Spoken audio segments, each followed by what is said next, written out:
prices. They are draining my bank account. I can't afford to drive anymore. Dude, don't walk. Just do what I do because I never pay full price for gas anymore. I use the free Upside app that pays you cash back for every gallon of gas you buy. Wait, you're telling me you get paid cash when you buy gas with the Upside app? Yes, I get real cash back every time I buy gas. Does that actually add up to anything? I'll make around $200. Wow, that's serious extra cash. I'm downloading the free Upside app now. Download the free Upside app now to earn real cash back every time you buy gas. Use promo code SMART for an extra 25 cents a gallon bonus on your first tank. That's promo code SMART. You can cash out anytime right to your bank account, to PayPal, or an e-gift card for Amazon and other brands. Just download the free Upside app and use promo code SMART for a 25 cents a gallon bonus on your first tank. That's code SMART. Christmas in July is back at Kasai Japanese Steakhouse in Scottsdale. Get a $20 bonus gift card for every $100 gift card you buy. When it comes to Asian cuisine, no one does it better or more authentic than Kasai, where talented Teppan chefs create the food, the fire, and the fun of teppanyaki. Kasai Japanese Steakhouse. It isn't just dinner, it's dinnertainment. A memorable dining experience where delicious 7-course meals prepared right at your table flair. It's a perfect choice for celebrations, date nights, or a night on the town. Choose from over 30 different items and combinations of teppanyaki, Asian fusion, and innovative sushi. Happy hour is always on fire and offered daily with specials on teppanyaki, sushi, and their signature cocktails. Now through July, for every $100 gift card you buy, get an extra $20 bonus card. Bonus cards cannot be used on the day to purchase. Go to KasaiScottsdale.com. That's KASAI Scottsdale.com or call 480-607-1114. That's 480-607-1114. Hi, we're Comparion Insurance Agency. Right now you're thinking, Comparion, never heard of them. We know. We also know that you have no idea that Comparion Insurance agents are local and provide expert advice. So to help it stick, we're going to say local agent 4 times in the next 15 seconds. Ready? Go. Our local agents know you and your community. Our local agents offer insurance from top carriers. Our local agents have minty fresh breath. Find us at ComparionInsurance.com. Comparion Insurance Agency. Local agents, expert advice. And there's number 4. Would you like to access some of the equity in your home without refinancing? No reason to refinance and lose that great low rate that you have on your current mortgage. Desert Equity Lending can get you the home equity line of credit you've been looking for. It's fast, it's easy, and it may not even require tax returns. That's right. We can use bank statements to qualify you. Most banks require at least 2 years of tax returns and many other supporting documents. When the big banks say no, we say yes. You can have your home equity line in as little as 15 days. We have a simplified process that helps get you a home equity line of credit in half the time using half the documentation that the big banks require. It's never been easier. Call now, 602-509-3000. That's 602-509-3000. Find out just how easy it is to get a home equity line of credit without jumping through all the hoops at a big bank. Call Desert Equity Lending at 602-509-3000. 602-509-3000. Desert Equity Lending MB 0906989 NMLS number NMLS 1733369. Conditions and restrictions apply. KQFN AM Tempe, K257 CD Phoenix at 99.3 FM, K240 EU Fountain Hills at 95.9 FM. Mornings are better with Wake Up Call with Tony and Ron. Weekday mornings on 1580 and 99.3, The Fanatic. All right, people, settle down because it's time. Time for what? Showtime. When does it start? Right now. 3, 2, 1. Let's get on with the show. Let's do it.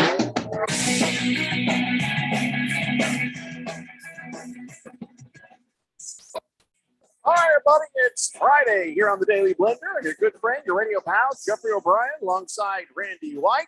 Got Ralph from Harmon Solar right there. Got Keon Rose in the control room, like always, right there. We got you guys on the Fanatic text line, and of course, we're broadcasting live in the Harmon Solar Studios in Scottsdale, and the number is 888-368-1580. All right, so I'm ready for this week to just be done. I'm ready for this just to be over. And, it's nothing to do with anything other than the quicker we get this week over without any more injuries in training camp, the better. The quicker we get this week over and get to the part where Randy has promised that it's going to dip below 110 on Sunday, the better. The quicker I can sit around in my shorts and do nothing, the better. So, yeah, let's just get this week wrapped up, shall we? I never said it was... What did you say? I said you promised. I said it was going to get cooler, right? You said 108 on Sunday. Yeah, Are you 108, going yeah, back on your word? No. You better check yourself Before I wreck myself. No, I was going to say before I get mad at you. Yeah. You make sure, don't make promises your body can't cash. I think that came out right. I don't think We're that has off to anything to a do with the weather, rousing though. beginning. I ain't thrilled. I looked at the Major League Baseball standings, and the Giants have pulled ahead of the Diamondbacks. And so now the Diamondbacks are 4 games back of the Dodgers. We've been hanging around like that for a while. Don't get all proud, Ralph. It's been like that for quite some time. Shocking. And, so here we are looking at the trade deadline. How many moves have the Diamondbacks made so far? Goose egg. What the heck? Big zero. I had a feeling. He said it earlier in the year. Oh, Mike Hazen talking about all the moves that he'd be willing to make if the Diamondbacks were in contention. And you know what? I don't think that Mike Hazen actually thought the Diamondbacks would be in contention. And I think he wrote a check with his mouth that the actual team ownership isn't willing to cash. And now the Diamondbacks are sitting here needing to make a move. Yeah. Got to do something about that bullpen. You got to do something about that pitching. pitching. Got this far. Yeah. Let's just see what happens.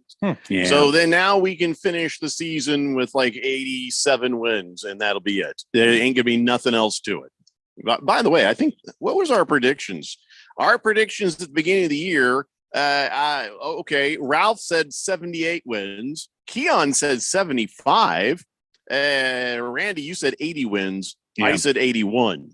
So right now they got 55 wins. So, who knows what's going to happen? All I know is there's nothing happening. There's nothing happening. No moves made, no phone calls, no anything. There's a lot happening with good teams, just not with them.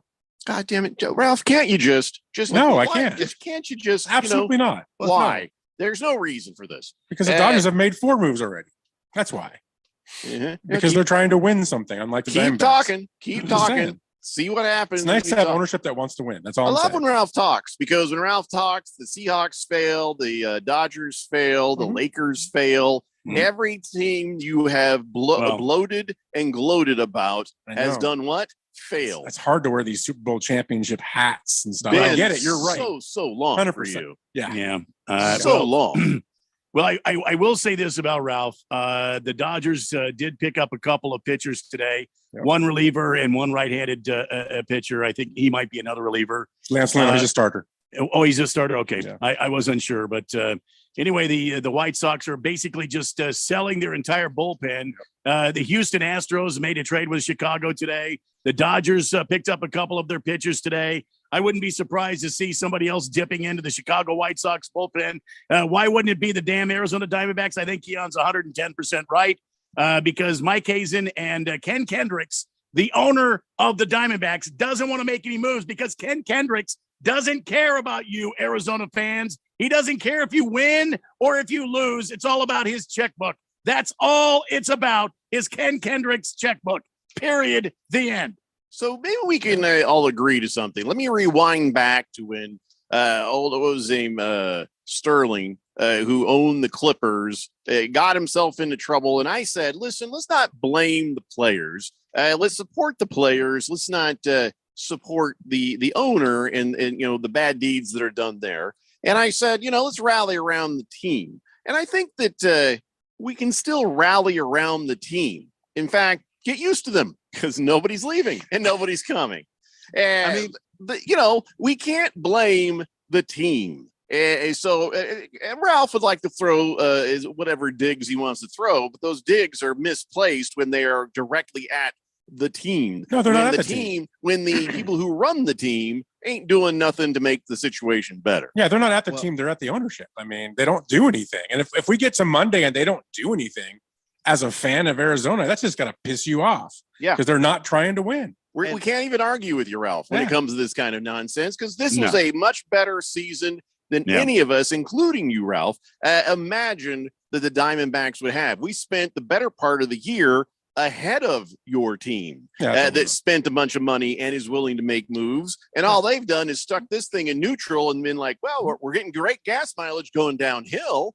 But then once you start going uphill, Yeah, now it's a whole different story. Right. So, listen, we're still going to root on the Diamondbacks. They're still going to probably exceed our expectations, but making zero moves right here, right now, makes it all impossible to even think about playoffs or anything beyond that. 103 games so far in the books for the Arizona Diamondbacks. That means there's 59 games. Yeah, 59 games 60 left. games. So the Diamondbacks could still win 78 to 80 games.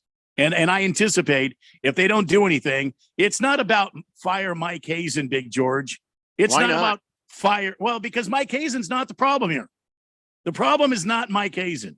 You The can't problem fire the is owner, man. they sell the damn team then and get somebody in there who wants to have a winning team, who wants to have a baseball team in the Valley of the Sun. Not Ken Kendricks, the greedy bastard who's sitting there on his yacht somewhere, probably stroking some supermodel with some sunblock because he doesn't give a rip about the Arizona fans. Period. And I understand that you can't fire the owner, but if you fire Mike Hazen, you're going to hire another guy who can't do anything because he won't spend money? Like Mike Hazen doesn't change anything. We need a Mission Impossible crew.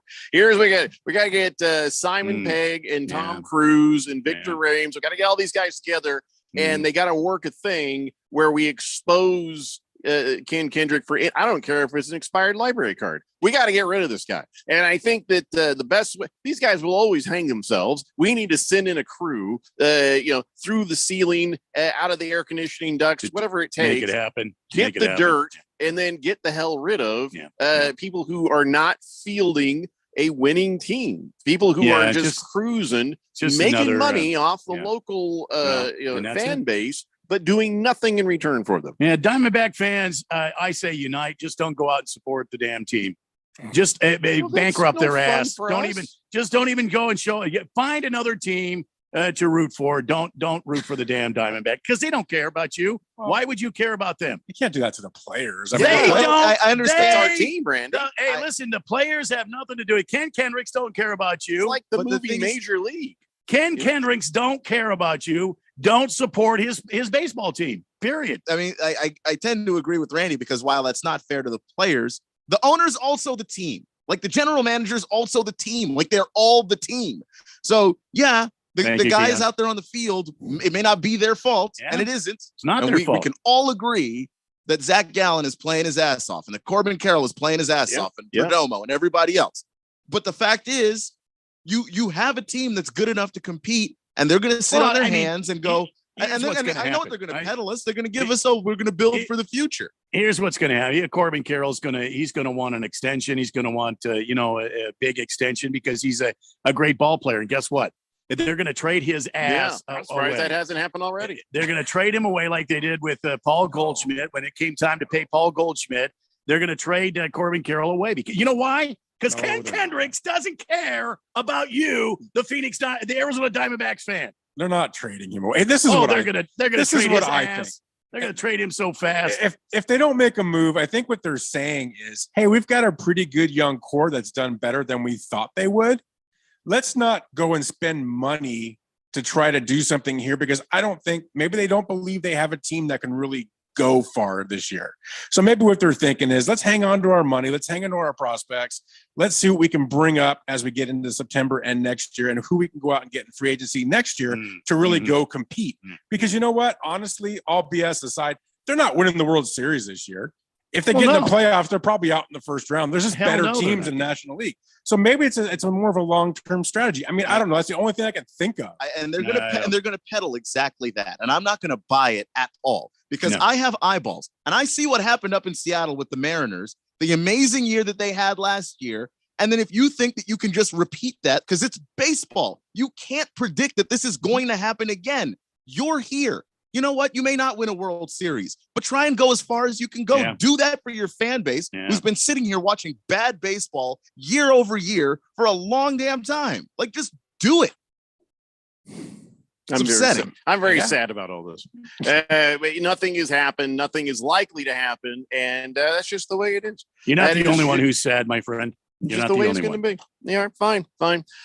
So how do we do this? All right. So it doesn't matter. You can't screw with this. Here's why, Randy. It's like we're like, all right, we're going to boycott the Diamondbacks because they are not making the right efforts. Let's say we wanted to do that. So what do? Do we only watch it on TV and we don't go to the games? We don't do anything else. I mean, if you can stand 3.5 hours of Steve Berthume, I mean, go right ahead.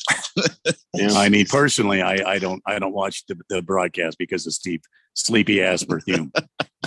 I have a hard time sleeping at night. What I should do is I should record all these games and listen to Steve sleepy ass Berthume, and that will put me right to bed. It's like listening to ocean sounds. Quite frankly, I mean, it's just white noise.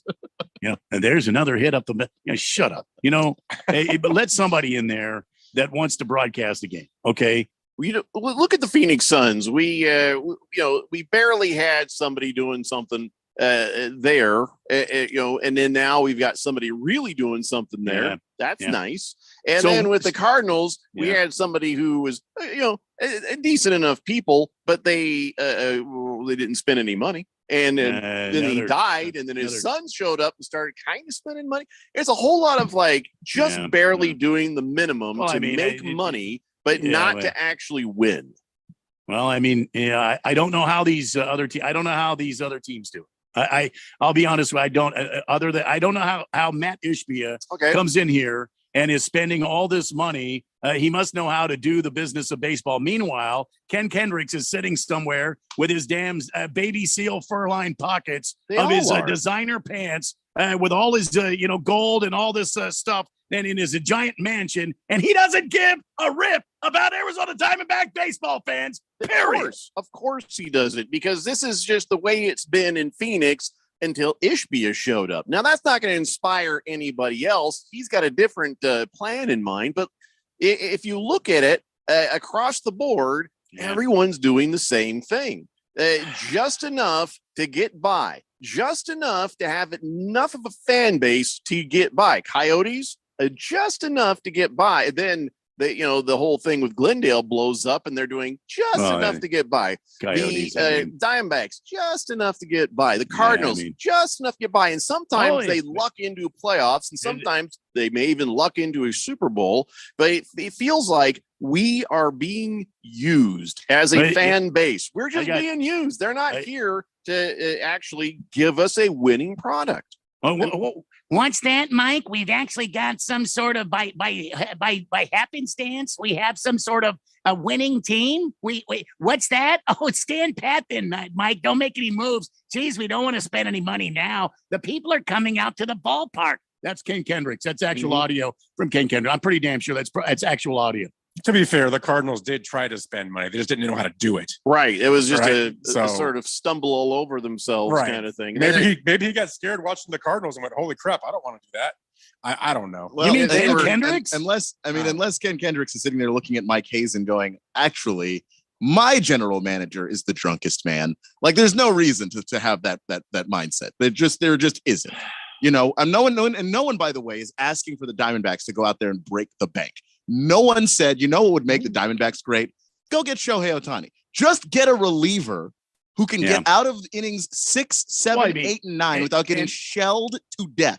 And there is and was a plethora of pitchers to choose from. No, not anymore. And now you're just letting them just go. You're just letting them all get picked up. The damn White Sox bullpen is for sale. It's empty now, though. I mean, you still got to try something. There's scrape the barrel with the Red Sox. I don't care what you have to do, but make some move. No one is asking for a great, brilliant move. We know who Ken Kendricks is. No one's asking for. Well, but see, that's part of the problem too, Keon. I mean, the coaching on this team is ridiculous as well. I mean, that's they haven't had a closer in I don't know how long. They have a closer, and I made a joke about it yesterday, but it's the truth. It's the way I feel about it. It's closer by algorithm. They're whatever the stats say, that's who their closer is, and it doesn't work.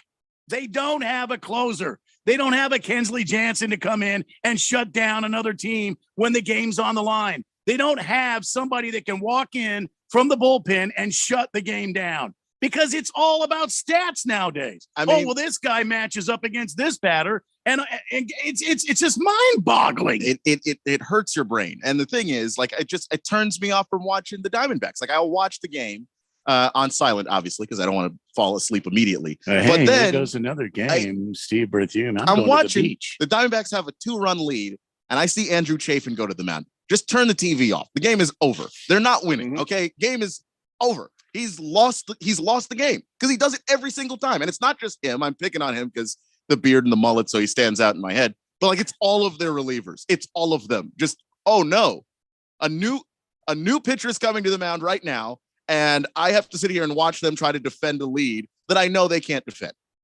Moist One's on the text line, 888-368-1580, says, can't wait to watch my Mariners sweep this weekend. As much as we are cranky about the fact that Diamondbacks are just sitting there like any woman would be with you, Moist One, lifeless. We're not. Damn. We're not going to start saying that they can't take care of business against the Mariners. You're not going to sweep the Diamondbacks. Mr. Pringle says the fourth dimension can finally look forward to some accurate sports analysis and accurate takes because Royal Ralph is back. Royal Ralph. I like that. Royal Ralph. That's really Royal good. pain in the anus. Yeah, I like a Royal. Blissful Hayes says, good afternoon, Blender. Ralph, fourth dimension. And he says, wait, I'm on the wrong flip. My text line is freezing up. Okay. I know that happens too, Jeffrey. I know that happens. That happens to me all the time. I think the Royal thing messed you up. Yeah. It didn't mess me up. Messed up the computer. Evidently, the too much lying on the text line will shut it down. It's the same thing over and over with the Diamondbacks. They run Miguel Castro out there. They run Andrew Chafin out there. They run Kyle Nelson out there. They run Tyler Gilbert out there. They run Kevin Ginkel out there. And oh my God, these guys just get pounded on. I mean, they just get. Okay, you talked about Andrew Chafin. All right, Andrew Chafin. What's his ERA right now? Let me look here. His ERA right now is I can't even tell you. 4.24. 4.24, which I find hard to believe. That's not horrible. It's not horrible, but it just seems like ever since the All-Star break, and I'm willing to bet if you go back and watch, like it's all pre-All-Star break stuff. Ever since the All-Star break, I see that red mullet walking to the mound. Just turn the TV off, dude. If you look at stats from about mid-June on for the Diamondbacks, it's been ugly, really ugly. Well, his last 10 games or his last 7 games have been 10.50 because they can still hit. That's his ERA. Yeah, it's not like the bat stopped working. You can't hold a lead. Tiger Paw says Ishbia has a side gig with his mortgage business. He has a steady stream of other income that is over the top. Period. With the Bidwells, the Cardinals. Well, that's it. That's all they got. There is no other business. Well, I mean, I don't want to talk Cardinals. We all know what I think about Cardinals right now. If that's it and there is no other business, then sell the damn team. Collect your $4 billion or whatever you're going to get, and go sit on a beach somewhere. I mean, if you grew up doing football and you don't know how to do it yet, get the hell out. Big Just George get the hell out. Says, wow, Randy and Keon, trade deadline's not till August 1st. Maybe pump the brakes a little bit. There's still time to make some moves. But everybody's gone. Everybody's leaving. Make your move, Mike. There's still time, but like, who's going to be left? Are you really going to wait until 3 p.m. August 1st and then go, maybe we'll see if we can push something out? Like, everybody's gone. I mean, Marcus, this is like feeling when I was watching it. When Aroldis Chapman got traded, I was like, oh no. That would have been the perfect move for the Diamondbacks, and they didn't even flinch at trying. Aroldis Chapman's not even in our book. He's not even he's not even on the computer screen for this team. Hey, Marcus Stroman's still out there. He'd be a good starter for him. You know what we need? We need to find the oldest starter in the league, and let's bring him in for like, I don't know, $25 million a year. You did that already. That was Baumgartner. We need to take a break. When we come back, I'm sure there'll be more on the Major League Baseball, but some other stuff too. It's the Daily Blender here on 1580 The Fanatic.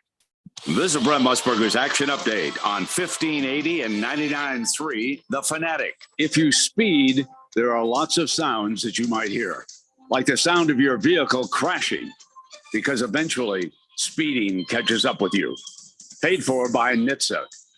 The Arizona Diamondbacks are home tonight as they take on the Seattle Mariners. It'll be Tommy Henry getting the start for Arizona, 5-3 with a 4.01 ERA. Logan Gilbert will go for the Mariners. He is 8-5, a 3.88 ERA.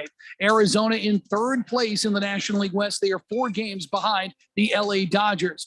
The Diamondbacks getting a run and a half tonight, minus 152 on the run line. The Mariners minus a run and a half, plus 126 on the money line. Seattle minus 130. The Diamondbacks plus 110, and the over-under tonight is at 9.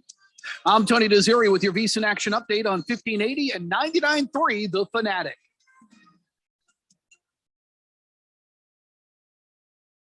Seems like everything is going electric these days. Electric cars, electric trucks. But what you save on gas, you pay for with that electric bill. With all these things being plugged into your house, wouldn't it be nice to save up to 85% on your monthly electric bill? Well, you can do that with 0 down and no payments for 12 months. Call Harmon Solar. Harmon Solar is a family-owned, woman-owned local company that uses top-of-the-line equipment. Call Harmon Solar, 800-281-3189. That's 800-281-3189. Or go to harmonsolar.com.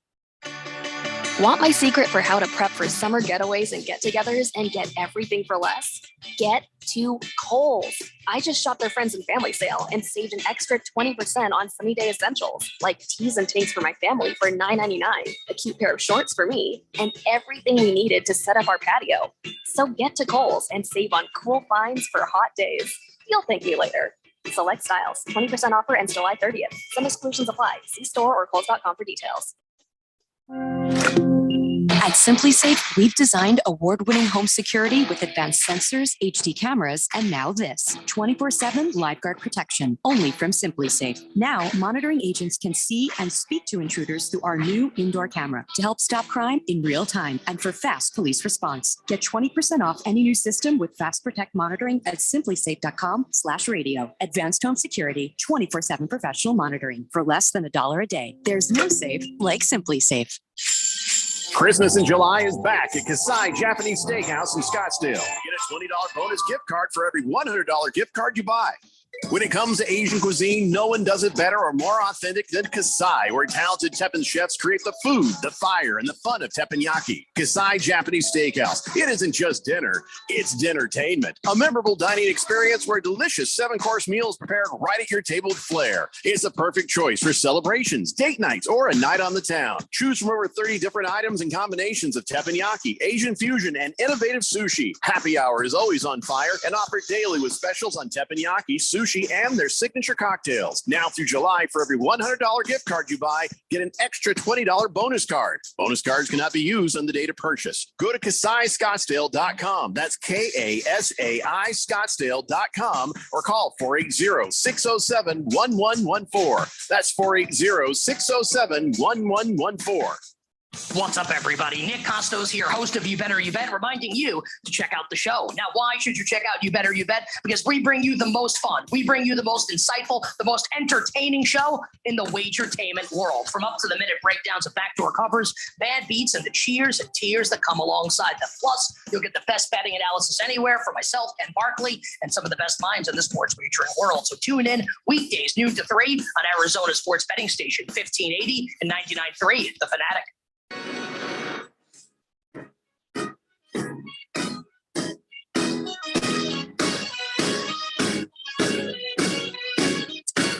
David Blender here on 1580, The Fanatic. I'm still trying to figure out just what the hell an innovative sushi is. Has anybody? I just picture like some sushi with some protractors and some slide rulers sitting around a table going, we can get this rocket to Mars. I just, somebody needs, why when Mike was on the show the other day, I should have asked him that. I think next time we see Mike from Kasai, that is definitely the hell is innovative sushi? My guess is sushi rolls that people haven't made before. Just crazy ideas for different kinds of sushi rolls. And then, you know, you come up with different ideas all the time and have a bunch of specials. I think I like my idea better. No, yours is definitely funny. 368-1580. Let's go to the text line here. Big George says, I still agree with Randy and Keon. Fire Mike Hazen. He stinks. Fire George Cliffclough from the USC, from the Pac-12. Reminds me of that white bearded captain of the Titanic saying, everything will be all right. No need to panic. Well, yeah, his we're gonna job talk is- about that here in a minute. His job is to lie, though. Like that is, he can't sit here and go, He "Oh, didn't do a good we job. can see that we're drowning everybody." Like A week ago, when this guy started talking, we were already like, okay, something's wrong here. this is not going to go well. Mhm. Heavy Metal Maniac says, I just wish that Matt Ish could buy the Diamondbacks. Yeah. And, the Cardinals and, the Coyotes. Why Yeah. not? Thundar Santa Barbarian says, hey, Ralph, we got Kiki and Marici Joe back, which is cool. Do you think we are saving up? We as in what? The Dodgers? Yes. Yeah, the Well, Dodgers got you're a Kiki Dodger Hernandez. fan? Yeah. I'm still sitting here reeling with the idea that Thundar the Santa Barbarian's a Dodger fan. Yeah, Kiki Hernandez is back. Joe Kelly's back for the bullpen. Those are great moves to bring them back. Dodgers have done really good, but they're not done yet. I think there's still one more. I think they're going to go after Arenado. We'll see. Well, he's asking, do you think we're saving up for a big push for Ohtani after the season? Well, I think I'm that's on- happening. Yes, I agree with that. That's happening. That's why they're not spending a ton of money right now. They can go after Nolan Arenado and still have good money going into next year to go Ohtani. The Angels not moving Ohtani is a mistake. They could have got something for him, and they're trying to keep him. I get where they're coming from, but there's no way they can afford to pay Trout and Ohtani and put anything around them that's going to be any worth a damn. That was a big mistake. But yeah, I think they're definitely saving for Ohtani. He says, I think I'm on board for that, depending on who we have to give up. Oh, and the complaint about the team not really committing to winning. I hate to tell you, Jeffrey and Randy, but those kind of comments are all over the Dodger boards this year, too. Well, yeah, but it's delusional when the Dodgers say it. Dodger fans want to win all the time, every Yeah, single that's- year. Why is that They're from Los delusional? Angeles. Well, that's just The delusional. Dodgers aren't Sorry. committed to winning. Oh, No, they're that- sorry. Yeah, they're it's absolutely committed. delusional when the Dodgers say it because Dodger fans are like, "Oh no, this team doesn't look like an instant championship." The Dodgers It- took money off their roster this year to go after Ohtani when they can, which will be next year. But that's why they did it, and they have the youth and the farm system to do that. They have 3 called up rookies that are in their starting rotation for the last 8 weeks, and look how they've done. So the Dodgers are talented. Radio Ron says that Kasai special sushi roll comes to your table on fire. Innovative. No, innovative would be the Kasai special sushi roll came to your table and did your taxes. That's an innovative sushi. There's right an there. innovator right there. I'd like yeah. to see that. Yeah. Walter Mellon says, great. Now Ralph is going to be a Royals fan as well. As well as Dodgers, Lakers, Seattle, whoever the hell he's a fan. Rams, don't forget the Rams. You forgot that. Yeah. Blissful Hayes says, Randy, the owner of the Diamondbacks doesn't care about winning. It's a business only. That's what I've been trying to say for the entire show. It's just the bare minimum to get by, not so little that people stop coming to the park watching, but just enough to where everybody does, but you're not overspending. And that's the Tell you reason where why I Randy's like, "I'm not spending money." Yeah, I tell you where I'm not going to go spend my money. But those are the worst owners. You don't want an owner to. I get it. It's a business. But there are owners that are fans. Look at the owner of the Patriots. He was a huge fan. Look at Dr. Jerry Buss. He was a huge fan. I mean, you want guys like that have money Ishbia running is your not even team. a fan. Ishbia is a fan of money, and he knows if I spend some money, get this championship made man, the income for the Suns will be even better in the next 5-10 years. This man's done research. He's looked at graphs. If he's had people writing things on a whiteboard, He was an ex-ball player, right?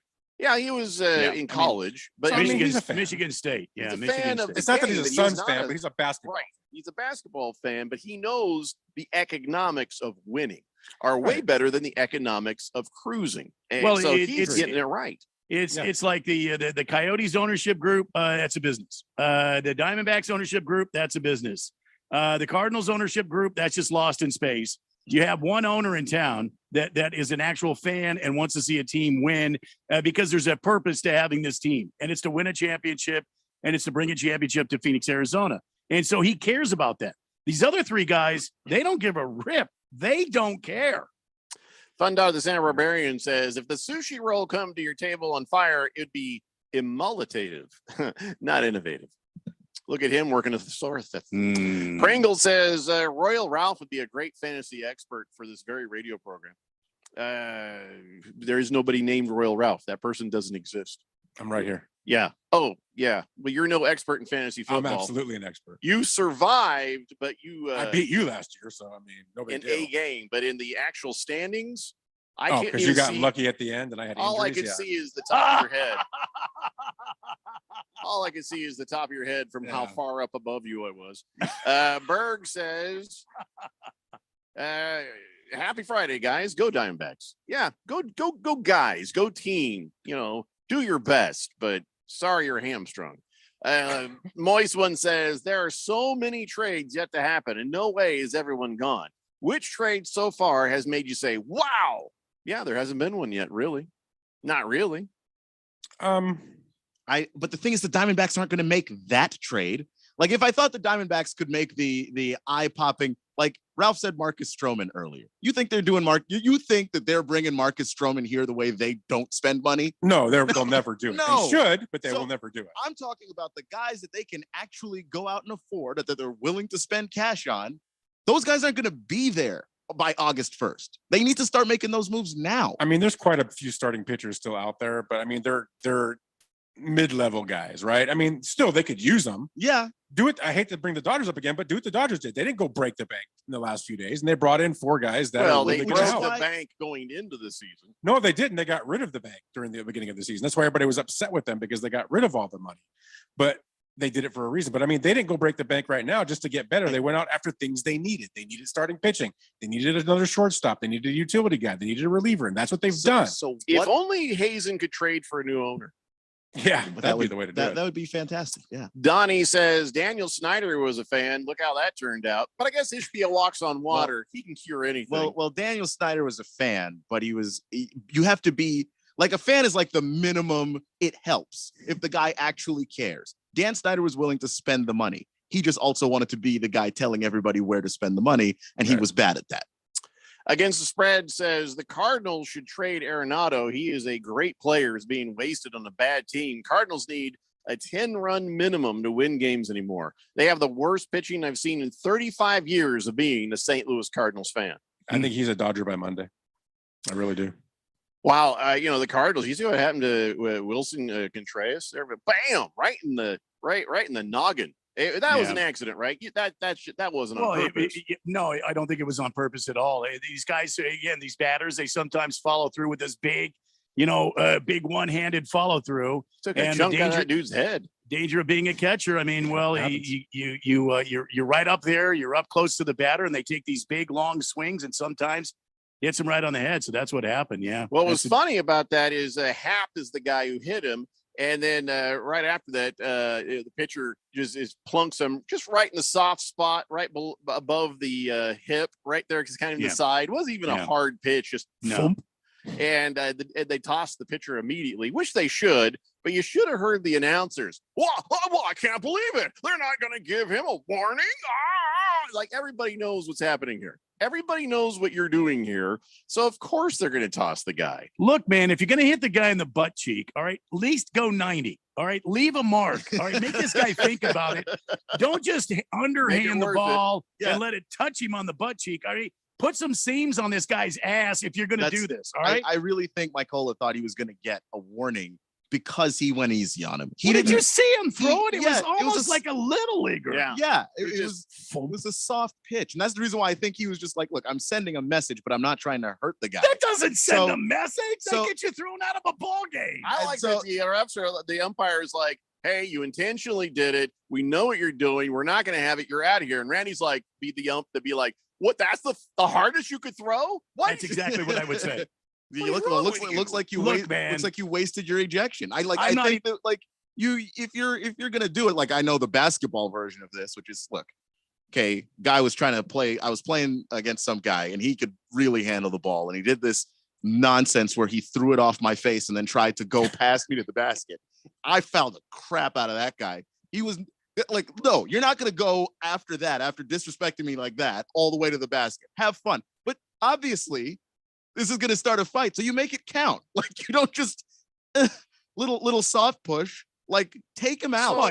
Look, hold on a second. I have a question. So here's the thing. So Happ does this big ass swing, takes out Wilson Contreras, head. Yeah. But then says, hey, dude, I'm so sorry. I didn't mean to do that. He gives him a hug. He gave him a hug. Yeah. You still plunk him, even though he was like, I'm sorry. That was an accident. It was absolutely not intentional. Hey, I love you, buddy. I'll talk to you later. I hope you're okay. And then he gets plunked. Is that? Yeah, I don't know what the pitcher's thinking. I mean, Ralph probably knows more, having coached his son, but you know, as a pitcher, you're always like, I got my guys back. I got my guys back. I got my guys. But I mean, gee, if I'm the umpire of that game, if I'm the plate guy and he does that to that, I don't even waste an ejection on this guy. I don't even waste a warning out there. I'm going to go out and talk to this guy. I'm going to take my mask off and like, are you serious right now? Is that all you did? No, really? but the question is, do you still throw at the guy who apologized, even hugged the person? You still throw at him? I don't think you throw at him. I do. Now, Ralph, why do you do that then? It's just what pitchers do, man. Pitchers protect their guys regardless of the scenario. They're gonna send messages. Pitchers aren't right. Okay, first off, okay, they're just not right. My son's never been right. He's not right today, but they're just not right, and that's what they do. They're gonna protect their team. They're gonna throw it. That's because that's all they've got, right? So apologies don't matter. You hit my guy, I'm hitting your guy. Well, and that's probably why he just soft tossed it in there. To be honest with him, he saw the guys make up. But he saw the I hug. still got to do it. But I look, this is something I got to do. It's kind of like the apologetic hitman for the mafia. You know, I really like you and everything, but Hey, don't look me in the eye. I just feel bad about this. turn around. You know. So I think the reason he got tossed wasn't that pitch that he hit him with. It was the first pitch was up and in. And I think there it was just like, all right, well, up and in is a little bit more serious than they let him right buzz on the ass tower, cheek. and then he threw the pitch. Right. There's nothing wrong with up and in.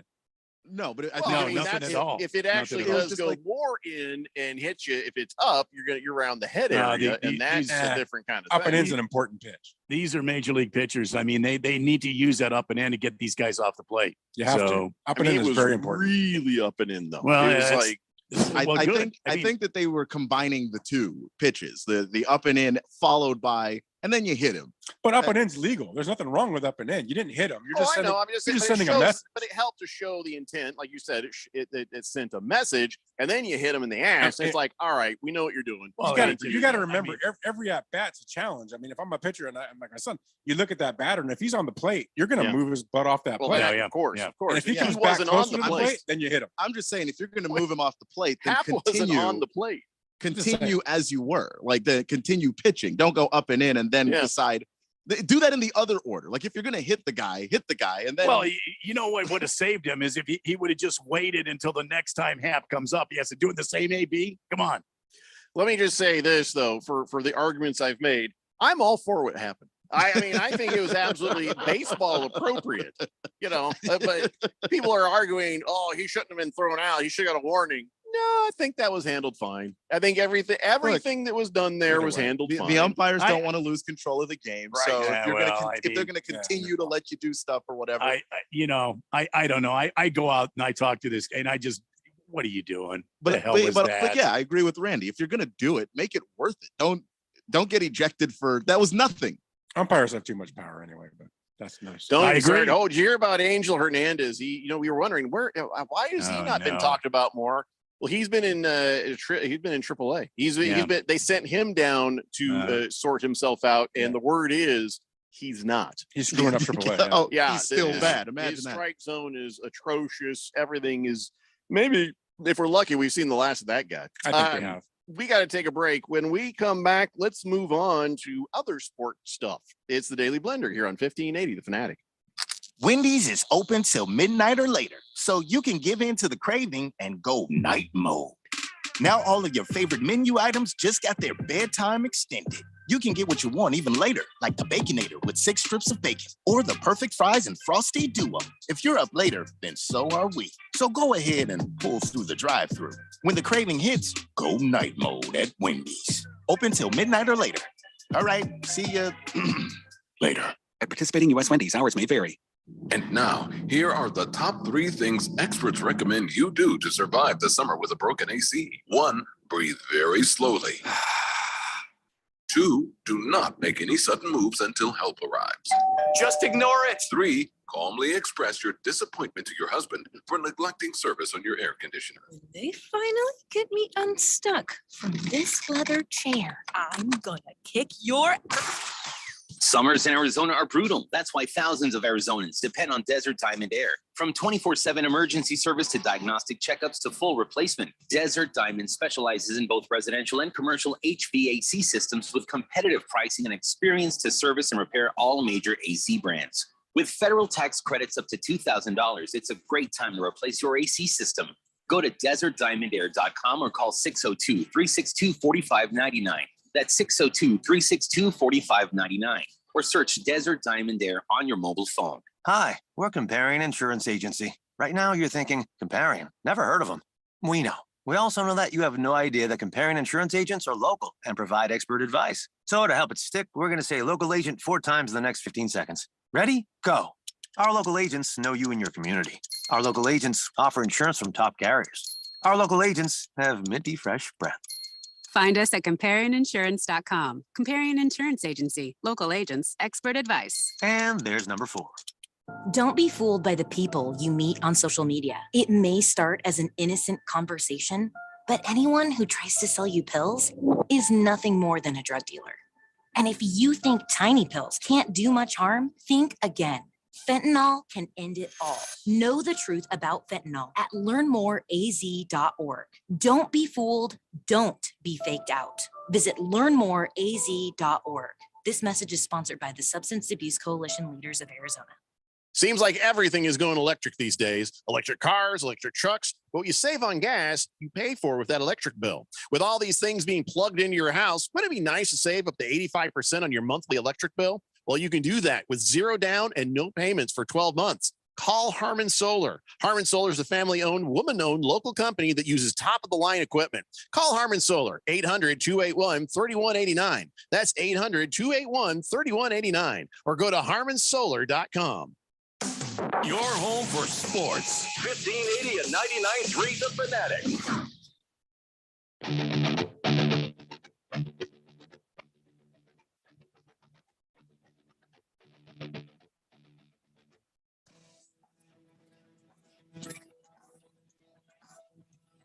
Randy Blender here on 1580 The Fanatic. And Randy, I don't know if you heard, this is not good news for your favorite sport. I guess all Xfinity races are now going to be broadcast on the CW starting in 2025. You know why? Because all that live tour, success has lured them there? No. Oh. Because Well, the NBC Sports Channel is they're going bankrupt. Oh my God. Not another one. Yeah. So basically, nobody's going to watch the Xfinity race. It'll be the place where nobody cares. But anyway, I just thought I'd let you know that. If you're looking for an Xfinity race, that's where it'll be, the CW. After an all-new episode of Gossip Girl. Tonight following Felicity on the CW. I didn't know if do you watch Xfinity stuff? Do you care about that? I do sometimes. I haven't this season. I'm angry at NASCAR this season. So. Yeah, you're still angry at them. How long is that going to go for? Until they get rid of that stupid ass Chicago race. Well, they're probably not going to get rid of it, and it's already happened. So you can pretend like it didn't happen. I'm going to be angry until they get rid of it. You do, you man. 888-368-1580. Let's clean up the text line here. Berg says, Keon, best of luck in the non-Premier League, sir. Happy Friday. Big George says, Ralph, just stop it. Dodgers are not getting Nolan Arenado. We'll see. Against the Spread says, hey, I got a great futures bet that has value. Ooh, everybody pay attention. He says, I like the Cubs to win the National League Central. That division is bad, and the Cubs are the only team that has plus run difference in the division. They're well coached and do the little things to win. They're 7-1 to win the division, and I'm doubling down my bet tonight before the game. Always gamble responsibly and play at your own risk, he says. Hey, listen, against the spread, those are golden words right there.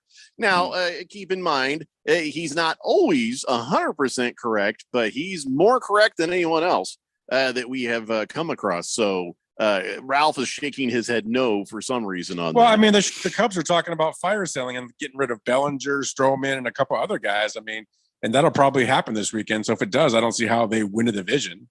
If they're already doing that stuff, they're getting rid of some of their top players. So, So the question is, against the spread, how do you feel about your bet if that does happen? Moist One says, he was talking about the plunker. He says he missed his spot first pitch. He meant to hit him right away. Oh, so that was a bad pitch where he meant to hit him, just missed him. Pink Eye says, good afternoon, fellas. It is so hot. Can Randy serve me an iceberg, please?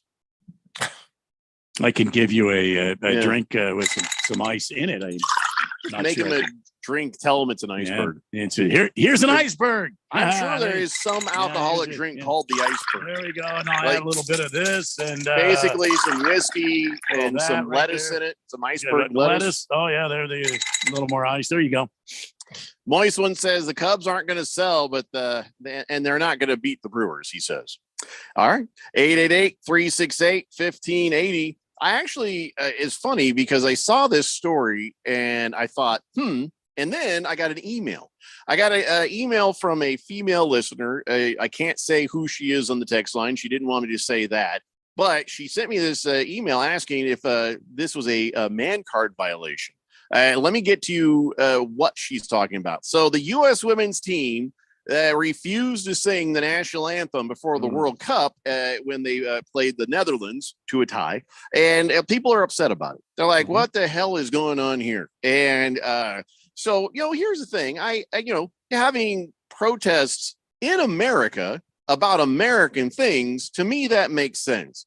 But if you go on behalf of America to play another country and you still do those same protests, now it's like, well, then your protest should have been staying home because this is not the place for that. And so, I can see why people might be a little salty about it, and I understand both sides of it. I understand what they are protesting, but this is the one where I'm going to say, this is not the place. I don't agree with you often. Like to point that out, but I do agree with you about this 100%. I can tell Ralph you that just never believes I'm in the middle. I'm sitting here as a U.S. citizen, and I'm pulling for this team to lose because I think it's ridiculous. What am I say? I think it's ridiculous that these women and the ones that are doing it are at this platform representing this country, and they won't respect the national anthem or this country. Get the hell off the team. Don't be on there. You can protest. We can protest all you want. They're Just get the hell off this team. We'll get the They're hell just off not the team. singing along. But they don't like the country that they're presenting. Get the hell out of the team. You should not be there. But I- why are you there? I don't Because you're a sing well. friggin' hypocrite. That's why. You guys agree. are a bunch I of agree. hypocrites. Get It's the the- F off the team. It's the U.S. national women's team. That's And right. If you, So if you but want to let's protest, get the hell off. Watch the take a men's team. closer look though of what is happening. They're just not singing, so they're standing there and they're not kneeling or And they're just, talking about it, and they're disrespecting the so team. they're sitting there talking. to each Megan other while it's Rapinoe happening. has got the biggest mouth on that entire team, and they should have kicked her Well, off slow last down. time. I'm trying to understand this. So Well, help me understand the optics because I haven't seen it because I know you're going to be surprised, Ralph. I I don't I am watch women's surprised. soccer. I am shocked that you don't watch women's soccer. Shocked. So when the national anthem happens, are they sitting there like this, flipping the bird? No, they are Are- absolutely silent and they do not move. Okay, But there's about Are two or they- three of them that do sit there and put their arm across their chest and they sing the national anthem like every Okay, other that's country. fine, but I don't sing well. So maybe my gift to mankind No one is cares when how I you sing. don't sing. No, that's not why they're doing it. They're And doing it as a So protest. should they just be moving their lips like? They should be respecting the country that they are representing. Okay, and what they I'm do looking not. for is how are they being disrespectful by not singing along? Well, put your hand over your heart. If you don't want to sing, that's one thing. So Put your they're- hand over your okay, heart. they're not doing I mean, this. Respect the national They're just anthem. doing Respect. this. They're just standing there. They're Yeah. very stoic. They're not Okay. doing anything. Okay. So it doesn't sound like a whole lot of a protest because I'd be like it's this. just- it's the disrespect. entire Yeah, time. Well, If and I was it a is protest, enough of a Well, protest because you're trying to draw attention Right. to your protest, and so you do that. And look, we're here talking about Yeah. it. Like It's And exactly what I was going to understand, say. the first thing I said when I started talking about this, I believe that. And I think that if this is an intentional thing on their part, a silent protest, it's like, all right, I get you, but it not out there. Here, yes, let's all talk about Sure. it. We're Americans. You want to protest? We'll Yep. talk about it. But out there, no. you the shouldn't do issue that. the issue is, of course, that their impact is just not as great here. I mean, if someone is not singing the national anthem at a Washington Spirit game, we're not talking about this right now. Like, this is pretty much the only time when they're going to be able to have that protest and use that voice for that. And yeah, it is going to offend people. Protests sometimes do. They're not fun. They're not for just look at me. Like, there's a reason behind it. And so yeah, it's going to ruffle feathers. Otherwise, it's not a protest. I have another question. What the hell are they protesting? They're protesting this country and the way this country. There's got to be a specific thing. They that protest a lot of things. They protest that women aren't paid equally in women's sports. They're protesting all the things that have been that people have been protesting for the last 3-4 years, which is fine. You should protest some of those things. I agree with you 100%, but not in this format. And I understand what Keon is saying is that they're looking to get the recognition because they don't get the same recognition doing it in this country. I understand that. You're representing this country. If you don't believe in what this country is doing and you don't believe in the values this country has and you don't believe in how things are being run in this country, don't be on the effing team. Don't represent this country. I gotta slow you down there, Ralph, because I don't know that their protesting means they don't agree with the values that the country has. They have. That's why I'm asking the Have specifics. you heard these people talk? The specific, God damn it, Cindy Brady. The specifics of what they are upset about in protesting. We had to do the same thing when it was Colin Kaepernick. We had to do the same thing when it was different protests. I want to understand before I jump up and down and say, oh my God, they're this, they're that, or the difference with else. somebody like Colin Kaepernick is he did his rightful. He has the right to do stuff like that. He wasn't representing a United States national team. He was just representing himself and making and that's fine. I have no problem with what he did. He has every right to do that. But if I'm on a national team representing a country, I lose that right. Yeah, I'm sorry. That goes away. I disagree with that. A better protest would be to just not go. Because now there's 4 girls standing there going, I don't know if we're going to be able to do this. Well, here's the thing is if you don't go, it's easy for people to just ignore you and stop talking about it. We talk about you the one time you don't go, and then that's it. The conversation's over. But wait, let me just say that if you're on the U.S. women's national team, are you not being paid by the taxpayers of the United States? You're not being. No, it's not taxpayer money. They are paid. What do you mean it's not they taxpayer money? They are paid, but they raise funds. They don't. Taxpayers do not pay the salary of a soccer national team or any Olympic. I would have to argue with you on that point. Okay, I'll look it up again. But the last time I checked it, because I wanted to know, it wasn't taxpayer funded. If you're getting paid by the United States to represent the United States, the U.S. and you have a problem with the United States, then don't get paid and do all the protesting you want to. I disagree, because the only way you're going to be able to continue to have the conversation, to continue to put whatever issue in front of the face of people is to be there. That's one. Hold on. And two, that just because you are critical of some aspects of the country doesn't mean that you're ashamed of the country and doesn't mean that you don't want to represent the country. But protesting and putting an aspect in front of people doesn't mean that you're opposed to the entire thing. If I won't stand there and respect the national anthem of this country and respect the flag of this country that millions of people have died for to give me the freedoms that I have today, I don't want you on my damn team. Get the hell off my team and get the hell out of my country if you don't like it. I really don't care. I don't think people died for the symbols. I don't care. They died for that flag. Hold on. Absolutely. Hold on. They don't think they died for the symbols. I don't think they died for the song. They died for your freedom in mind. Hold on. I don't think that they died for the song. I think they died for the people, for those that those symbols are supposed to represent. Correct. That's what it's for. Also to protest. Yes. Correct. Which is why we can do that in this country. And I have no problem with that. Do not do it when representing this country and make us look like idiots on that stage. I understand what you're saying is this is their best shot. This is their best moment to see it. But it's the world stage. It's not the American stage. And they need to find the American stage to do these protests. And if you're going to say, well, their ratings are not any good and nobody's going to see it, well, that's kind of their problem. Yep. I'm sorry to tell you. Find a better stage then. I disagree because this is America. And things that affect America do affect other places in the world. And gains that are made in America, civil rights and otherwise, happen and affect other places in the world. So no, I don't think that you just keep the thing in-house and just keep it under a shade. If we want to do better, we got to do better in front of everybody. That's the way I feel. Understandable, but then again, I'm not like the idea that it can only happen here. Like why? Like it's still wrong anywhere. Because at the moment you decide you are representing this country elsewhere, then that is not the place for it. The place for it is here. Why? And there's more and enough eyes here to do your protest and make your point.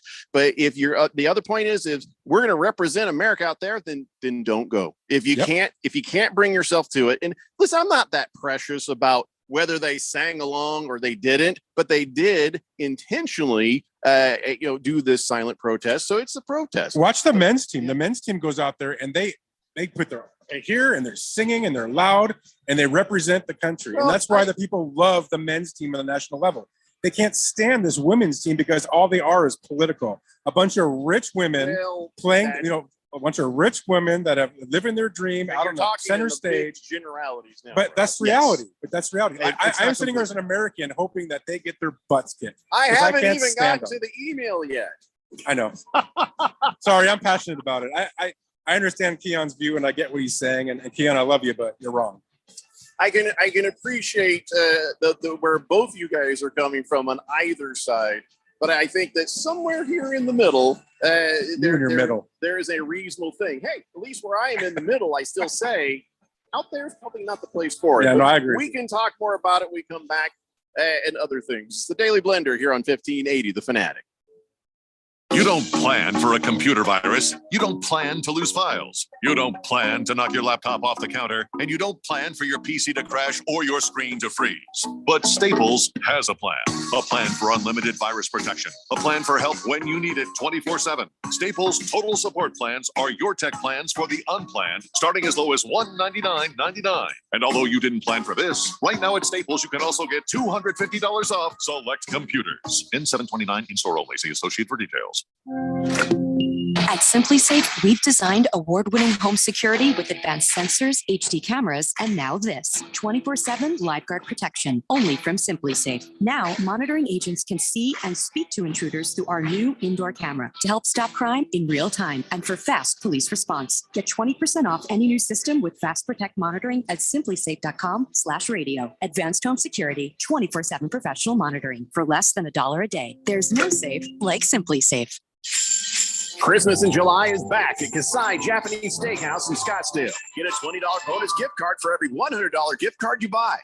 When it comes to Asian cuisine, no one does it better or more authentic than Kasai, where talented Teppan chefs create the food, the fire, and the fun of teppanyaki. Kasai Japanese Steakhouse. It isn't just dinner, it's dinnertainment. A memorable dining experience where delicious 7-course meals prepared right at your table with flair. It's a perfect choice for celebrations, date nights, or a night on the town. Choose from over 30 different items and combinations of teppanyaki, Asian fusion, and innovative sushi. Happy hour is always on fire and offered daily with specials on teppanyaki, sushi, and their signature cocktails. Now through July, for every $100 gift card you buy, get an extra $20 bonus card. Bonus cards cannot be used on the date of purchase. Go to KasaiScottsdale.com. That's KASAI Scottsdale.com or call 480-607-1114. That's 480-607-1114. So what did the doctor say? He said I might need surgery. Wow, it's that serious. Well, we won't know for sure until I talk with a surgeon, but I'm lost. This is all new to me. The decision to have surgery isn't easy, but neither is living with pain. There is an alternative to surgery. At the Naturopathic Physicians Group in Scottsdale, our doctors are experts in full spectrum care using a natural approach and can restore pain-free joint function so you can avoid surgery. Patients come in for a variety of issues, including joint pain, chronic conditions, and issues specific to men's and women's health. We also help restore balance in immune, digestive, and hormone systems, which often improves both immediate physical symptoms and also improves cognition and emotional stability.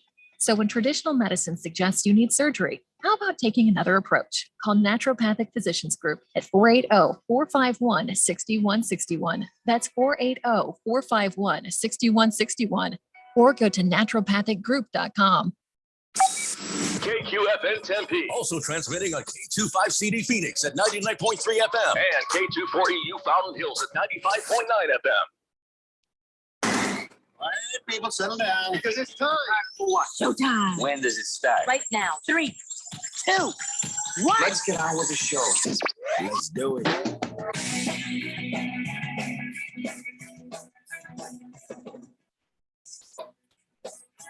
right, everybody, it's 4 o'clock here on the Daily Blender. I'm your good friend, your radio pal, Jeffrey O'Brien, alongside Randy White, Keon Rose in the control room. Ralph from Harmon Solar is joining us, and you guys are on the Fanatic text line, 888-368-1580 as we broadcast live in the Harmon Solar Studios in Scottsdale. And, yeah, Big George, that last segment was a lot like Crossfire. I think Ralph would be James Carville, and I think Keon would be Tucker Carlson, and Randy. I think it'd be opposite. Randy's I Megan think you got us Kelly. backwards. Yeah. I don't know who I am, but I want to be Mr. Magoo. You could be Megan Kelly. that's well, I do have Megan nice legs. Kelly. You do I have the nice beautiful legs. Yeah. Yeah. Let's let the people on the text line have a thing or two to say, and then we'll finish this up. The fifth letter says, hey, support the country you live in or live in the country you support. You know, there's a time and a place for everything, and that was not the place. America. Okay. Blissful Hayes says, it's their right to just stand for the national anthem. Who cares if they don't put their hand in their chest or sing? That's kind of how I felt about it. But then Blissful Hayes, they made a point of it. You know, they made sure everybody knew that's what they were doing. So now it is a protest on the international stage. And I don't even know what they're protesting about. Swave Dave says, hey guys, I lost track. Who's protesting who? And by the way, I disagree with your disagreement. They're just so you know, they're protesting racial inequality and police brutality. That's Well, what they're that's protesting. if that is actually it. I agree with them. I agree with them that is something that is worth protesting. I don't know if it should be happening out there. Wrong though. platform, yeah. I don't know. Brooks Kepka says, I sing the Saudi Arabia national anthem every night before I go to bed. Wow. For free? You can always, You know how much money they're giving away? You can always Yeah, count you on can the get paid for that. always count on the fourth dimension, ladies and gentlemen. Bleep, I'll do that. I don't even care. Yeah, how much money can we get? $100 million. I'll sing that every night. Yeah. Yeah, I'll sing it in a dress, and I'm not even. Yeah, You do have the legs for it, though. I do. We've already covered that. Yeah. Mr. Pringle says Keon is quickly entering Angel Hernandez territory. Oh, jeez. What does that mean? He's got a wide strike zone, or what are you talking about? Whoa. Because Angel Hernandez is also inconsistent, which I don't. Yeah, think I've Keon been. is very. Oh no, consistent. he's consistently bad. Well, Keon is consistently right. So Bam! Another shot. Bam! Did you hear that? Bam! again, it's the spread. He wants to talk about the Cubs. He actually responds. Says if the Cubs do not trade those players, the odds will drastically decrease. Here's why they probably won't trade those guys. They've won 8 out of the last 10. They are 6.5 games back. They'll probably sweep the Cardinals this weekend, and the Reds and the Brewers play Atlanta and LA this weekend. The Cubs could be 3 or 4 games back before the trade deadline. Okay. What is he talking about? He's explaining because he said, take the Cubs because the odds for them to win the division will pay out pretty well. And then somebody was basically like, the Brewers are playing really well and the Cubs are looking to trade everybody. Okay, gotcha. Rectinator says, condolences, Ralph, on the loss of your identical twin, Sinead O'Connor. What? What Identical are you twin? Identical what? Well, that might have been more my mouth than the text, I but think I have more hair than she had, though, so I'm not sure. barely. Fish Tank says, unlike in other sports, it's tradition for all countries to sing the anthem in soccer. Standing and not singing or putting your hand over your heart is totally normal in other sports. Moist One just laughs maniacally. Don't know why. Pippi No Stocking says, we're not calling him Royal Ralph. No, just no. Because I can't handle Foofy with more ego. Jesus. Oh, yeah, Foofy. Foofy? Did we This is ever right, no. find out what Foofy was about? It's Why about she it's wants about to call you divorce is Foofy? what it's about. Is that what it is? About half your stuff leaving? Okay. Last Optimist says the U.S. Soccer Federation is a private company recognized by FIFA as sponsors of the U.S. national soccer teams. They pay their players from game revenue via ticket sales, concessions, and team apparel, along with purses paid by tournaments. The U.S. MNT and U.S. WNT used to get paid the same percentage of their respective game and tournament revenues, but then U.S. WNT decided this was sexist, as the U.S. MNT had higher ticket and tournament purse revenues and demanded a cut of their winnings in the name of fairness. I would also like to say on the air that Keon was right. They get corporate funding and they get ticket revenues, and as our texter said, merchandise revenues. So I was wrong, and he was correct. That's one thing he's right about. State Street Brought says Keon sounds like a Democrat. Well, to be fair, Ralph sounds like Mussolini. He doesn't sound like a Democrat. He just sounds like the other I generation. don't think Ralph sounds like Mussolini. I'm not Mussolini. I'm not a fascist. You sound like him. I'm just Whopper- passionate. The Whopper says, take a knee or stand and discuss for China or any Muslim-run country anthem if you want to fight for women's rights. What does this have to do with anybody? Oh, he's else's talking about anthem? women's rights. He's saying, there's a bad, they're saying if soccer all sings and anthems and stuff that you should be, if you're going to protest those guys. But you don't sing the other team's anthem, though. Although that's what the guy said you did. Bruno Baller you do says, I'm not going to make any predictions for the rest of the baseball season other than strap your seatbelts on. It's going to be a fun ride. No, Well, it's I'm not looking really forward to it. a prediction, and I hope you're right. Raven Kid says Royal Ralph. The only way that flies if we're equating him to Kansas City Royals on how bad they suck this year. So earlier, this whole thing started. This whole big old row started when I got an email from a lady listener. Yeah, and she wants to know if this is a man card violation. She says in the email, "I'm really annoyed at my boyfriend. He's rooting against the women's USA soccer team. He says they have a terrible attitude towards the United States and thinks they don't deserve the support of the American people. When he told me this last night, we were watching Women's World Cup and I got very angry. In fact, turned into a huge fight. And I think it's awful. He's rooting against his own country. He thinks I'm blowing this way out of proportion. We're supposed to go out of town this weekend, but I'm thinking about canceling the trip because he refuses to root for his own country. Am I being rude?" And by the way, it took me a minute to figure that out because it was a typo where it said, "Am I being rid?"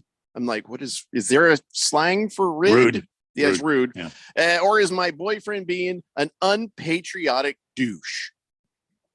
No, your boyfriend's 100% correct. Well, your boyfriend thinks they're being unpatriotic douches. They are So, being unpatriotic. Yeah, absolutely. They're Yeah. being disrespectful. man card violation? No. Well, that's no. not a man card It's not. It wouldn't have been anyways. But I feel like I think you and your guy and all of us should be able to talk this out without it getting too crazy. So agreed. You should dump him though. 888-368-1580. Oh, damn. Oh, no, you remember that's always my answer for everything. Straight fire. Anytime I get asked a relationship, anytime I get asked a relationship question, that is my go-to response. Dump them. Fish Tank says, "Is this girl that emailed you boyfriend actually Ralph?" No, Ralph is married. His girlfriend is somewhere. That's a whole other thing. 888-368-1580. Random texter says, "I thought the United States team in the Women's World Cup was eliminated already." No, not yet. No, they're still in group play. Yeah, Yeah, and also I was more upset about the fact that they were like, "Yay, we tied!" What? Well, that's a soccer thing, man. Yeah. That sometimes tying is Well, just they were upset about tying. They thought they should have beaten the Netherlands, and they didn't. So I can't believe we talked this much about soccer at all, even though it had nothing to do with the game. It's not really soccer. That's what I'm saying. Hook'em Hottie says, she's being rude. If you want a good relationship, don't mix politics and your relationship. He has every right to feel that way, and she should be able to handle that. Or if your politics are so strong that you're going to be butting heads on this, just understand that that's going to continue to be an issue for the rest of your relationship. I think it's probably just easier to be with somebody who has the same ideas as you, so that you don't get No, in a not fight. always. Not always. What? Well, is your wife like Genghis Khan too? No, we're opposites on a lot of things.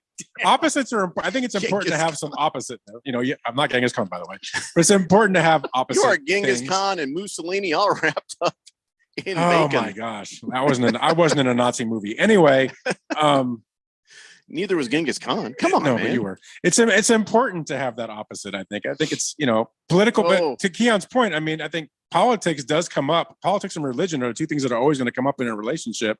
So if they're not very together on that and they're going to fight, they better just get ready for that, or it's not going to You work. know, it's okay for your partner to have their own opinion. It's okay. Yeah, It's really all right. It makes them an individual, and you probably fell in love with an individual, and so you have to accept the fact that they're sometimes not going to think like you. Now, if you want someone to think like you, marry a robot. See, that's not what I'm saying. I'm saying of all the things, there's like a handful of things you might want to, it'll make life easier for sure. If you're kind of on the same page politically, spiritually, you can have big old arguments about, I think Star Trek's better. I think Star Wars is better. Well, I think you're both dorks, but at least you guys are going to survive. It does get easier if you believe in some of those same things. There has at least some issues where your important issues, you got to figure out what those are. And if those are deal breakers for you, they're deal breakers for you. That's but you're not going to agree on everything. There's too many things in this world to destroy relationships. Don't let the U.S. women's soccer team be one of them. Yeah. You know what I mean? So Ralph is smart enough. He's not going to let any disagreements with his wife, get in the way of anything. He's going to do it the old fashioned way. His personality. That will be. I will say that our politics and our religion are lined up. So it makes a relationship a lot easier. Oh, I thought you said your politics weren't lined up. No, they are. My wife, they're lined up. See? Our politics and our religion are both lined up very well. And if you have those two things, you can work through anything else.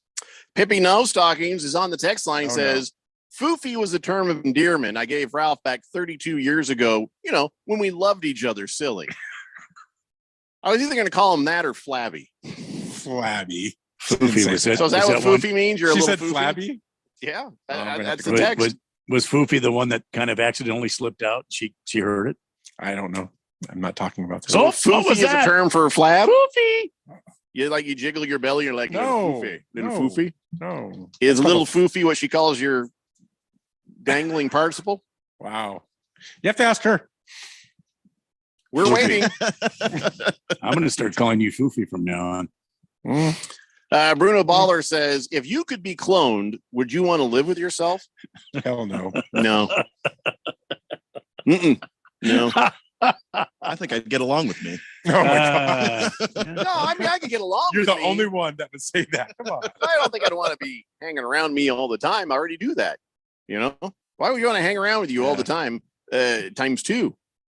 That's a good question, Bruno Baller. Let's talk about the B12. And I don't mean the vitamin. I'm talking about the Big 12. They're looking to be the Big 14. And they're getting like, hey, now we got Colorado. Oh, we got to add one more. Let's go to 14. And over here, the Pac-12 is just like, yeah, we're going to expand.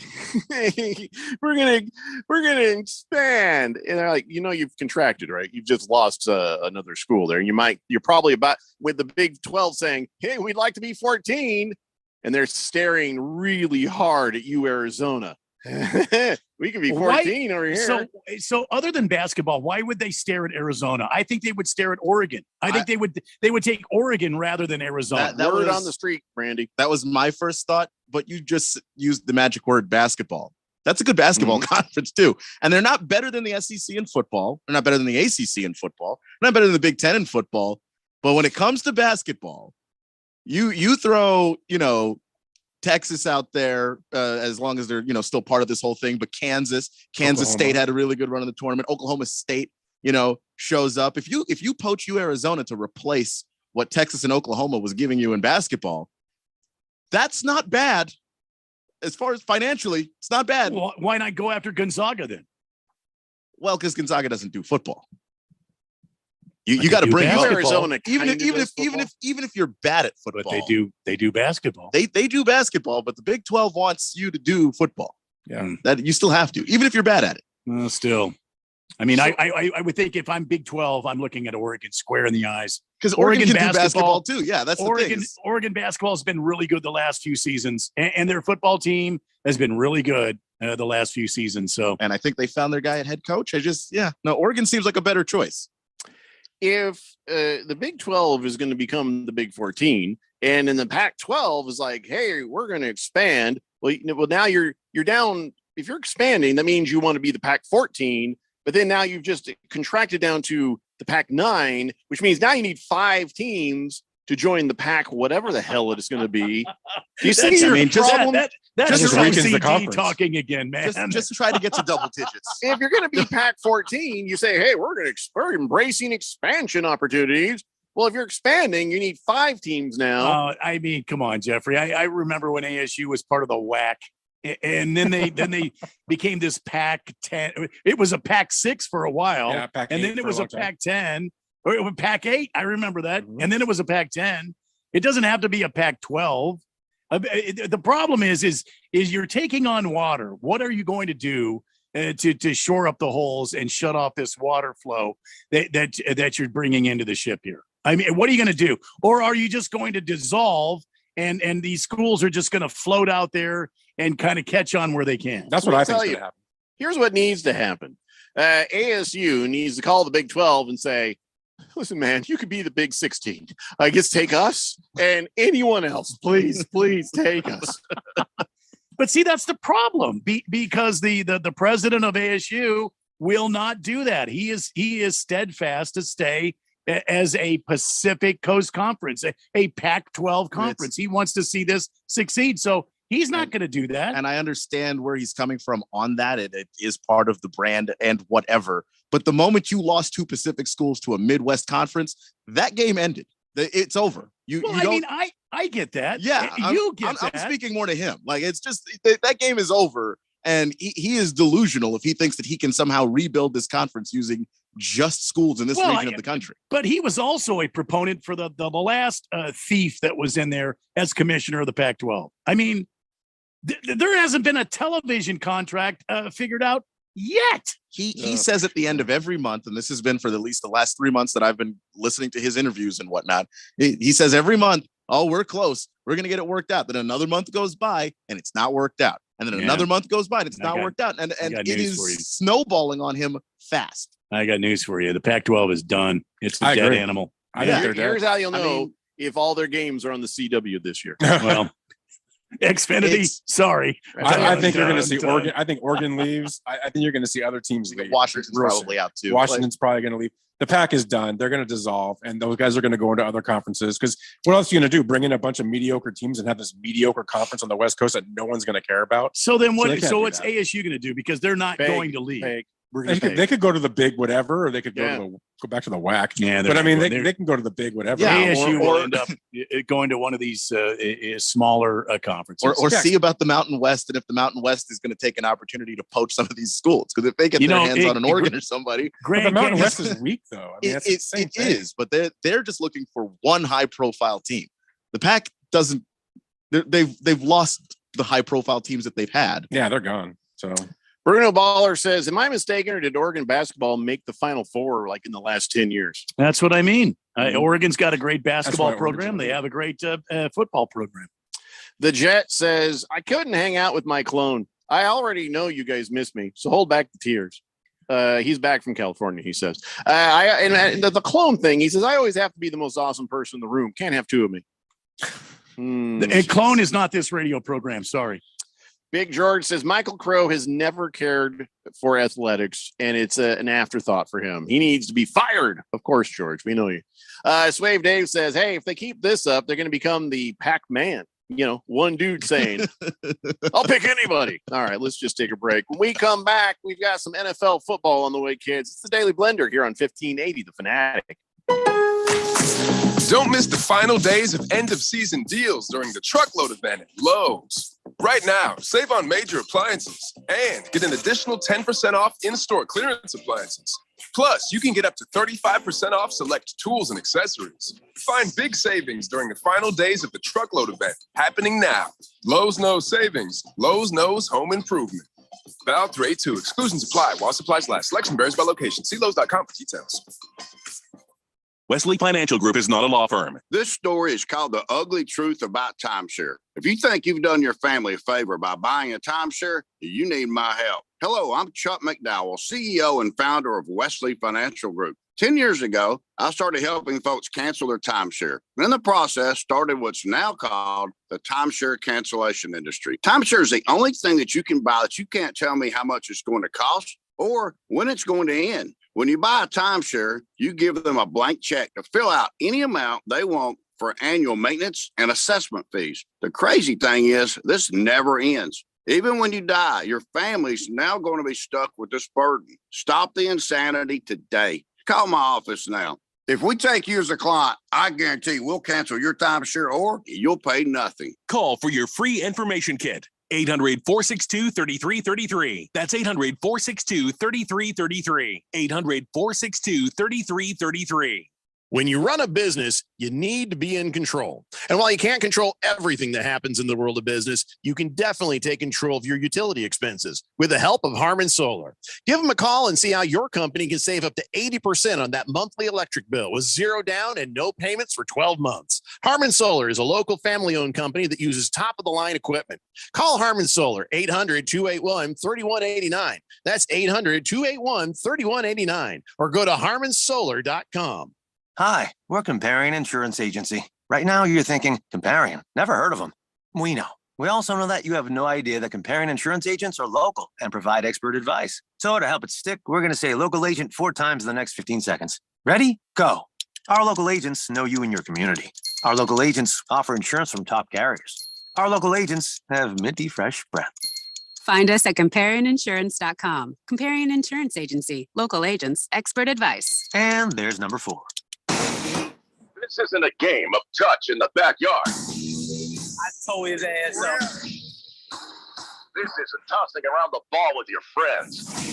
And it sure as hell isn't flag football. This is the NFL. Hard-hitting, pad-smacking, body-busting football. We've got all the primetime games in one place. On your home for the NFL, 1580 and 99.3, The Fanatic.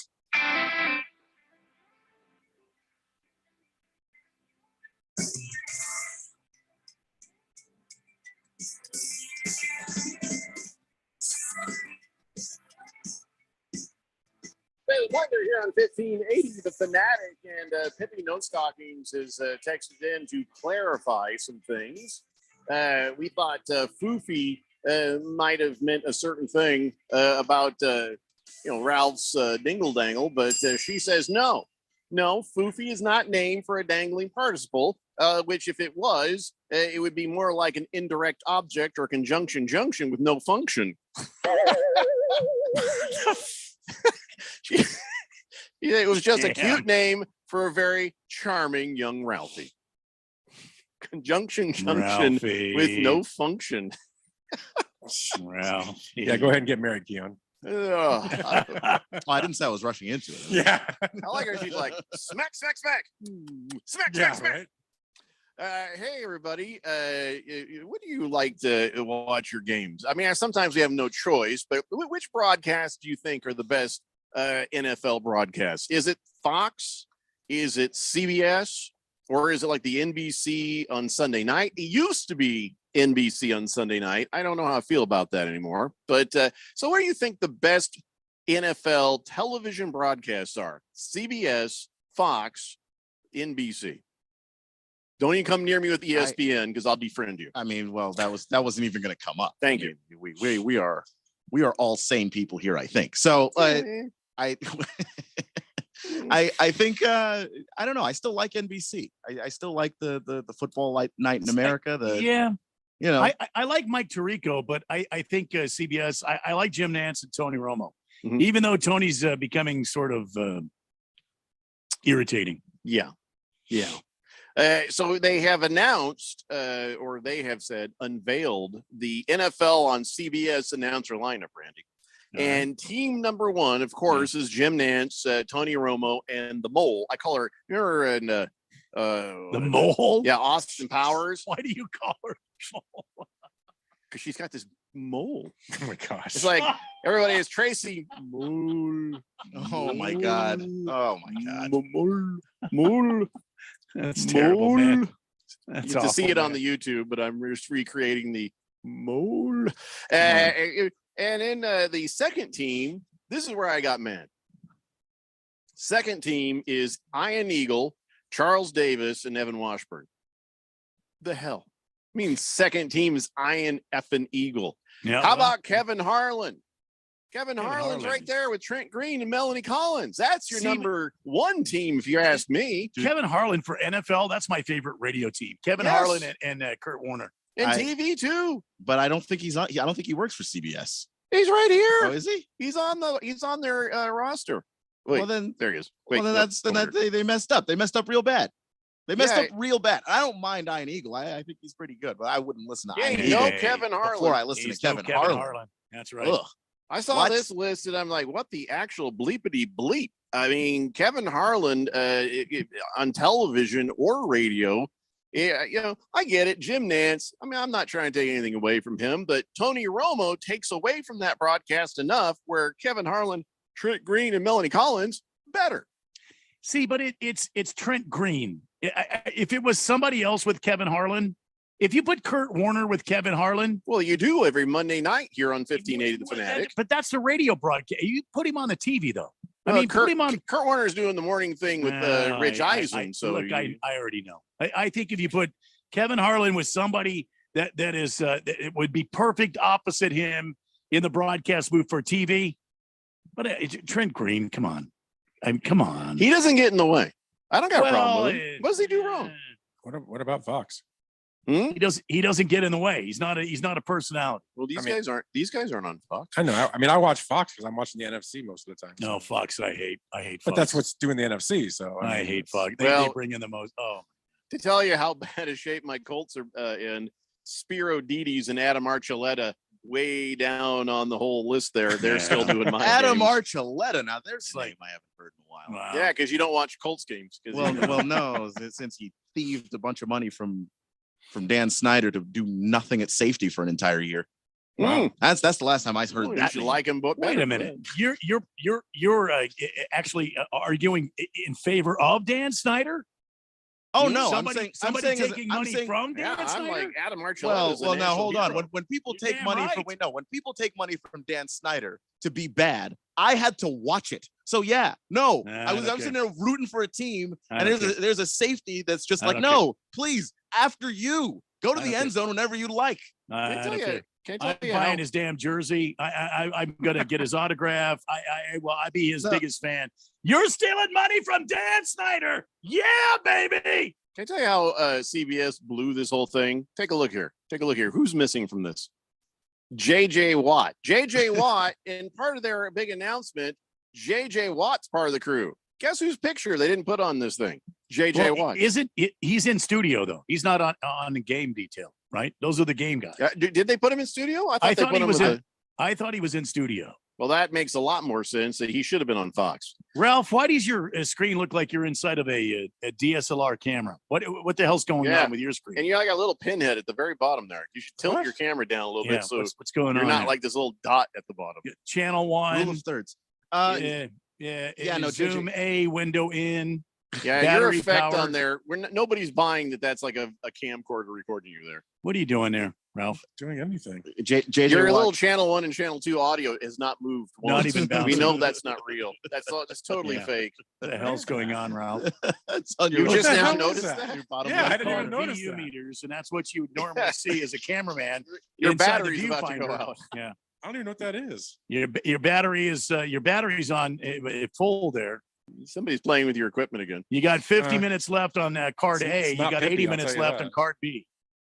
Oh, that's supposed to be a SIM card there? Yeah, I don't know what those the are hell some- that is. I didn't do that. Why are you Well, doing even that? Other thing is tilt the damn camera down so you're just not this little like pink spot at the bottom middle. Pink. Who's pink? Yeah, Your yeah, face. you. Well, you. So I'm pink. Yeah, You you're have pink. skin color. I don't. So as me, it'd be a little white spot at the bottom. You at least pink from being embarrassed on what Pippi was saying. Yeah, yeah. Floofy. Floofy, can we get back to this this whole thing? CBS. Am I wrong? Am I a homer for Kevin Harlan since he's on this station, or is he not the best TV or radio 100%. football announcer? No, 100%. JJ Watt is a studio analyst. Okay. I just looked it up on CBS Sports. Okay. Oh, Ralph just rage quit. You don't have to look at me anymore. That's fine. He's trying Did to he throw his controller? That's how the sub went down. Somebody on their rage quit threw the controller. That was the end of that. Well, let's go to the text line, 888-368-1580. Beer Bob says Kevin Harlan is great. That Oh, guy yeah. is drunk, but man, there he goes. Oh, Oh, that's yeah. right. That guy's great. He's drunk. There he goes. Mr. Pringle says, mute is my favorite broadcast crew.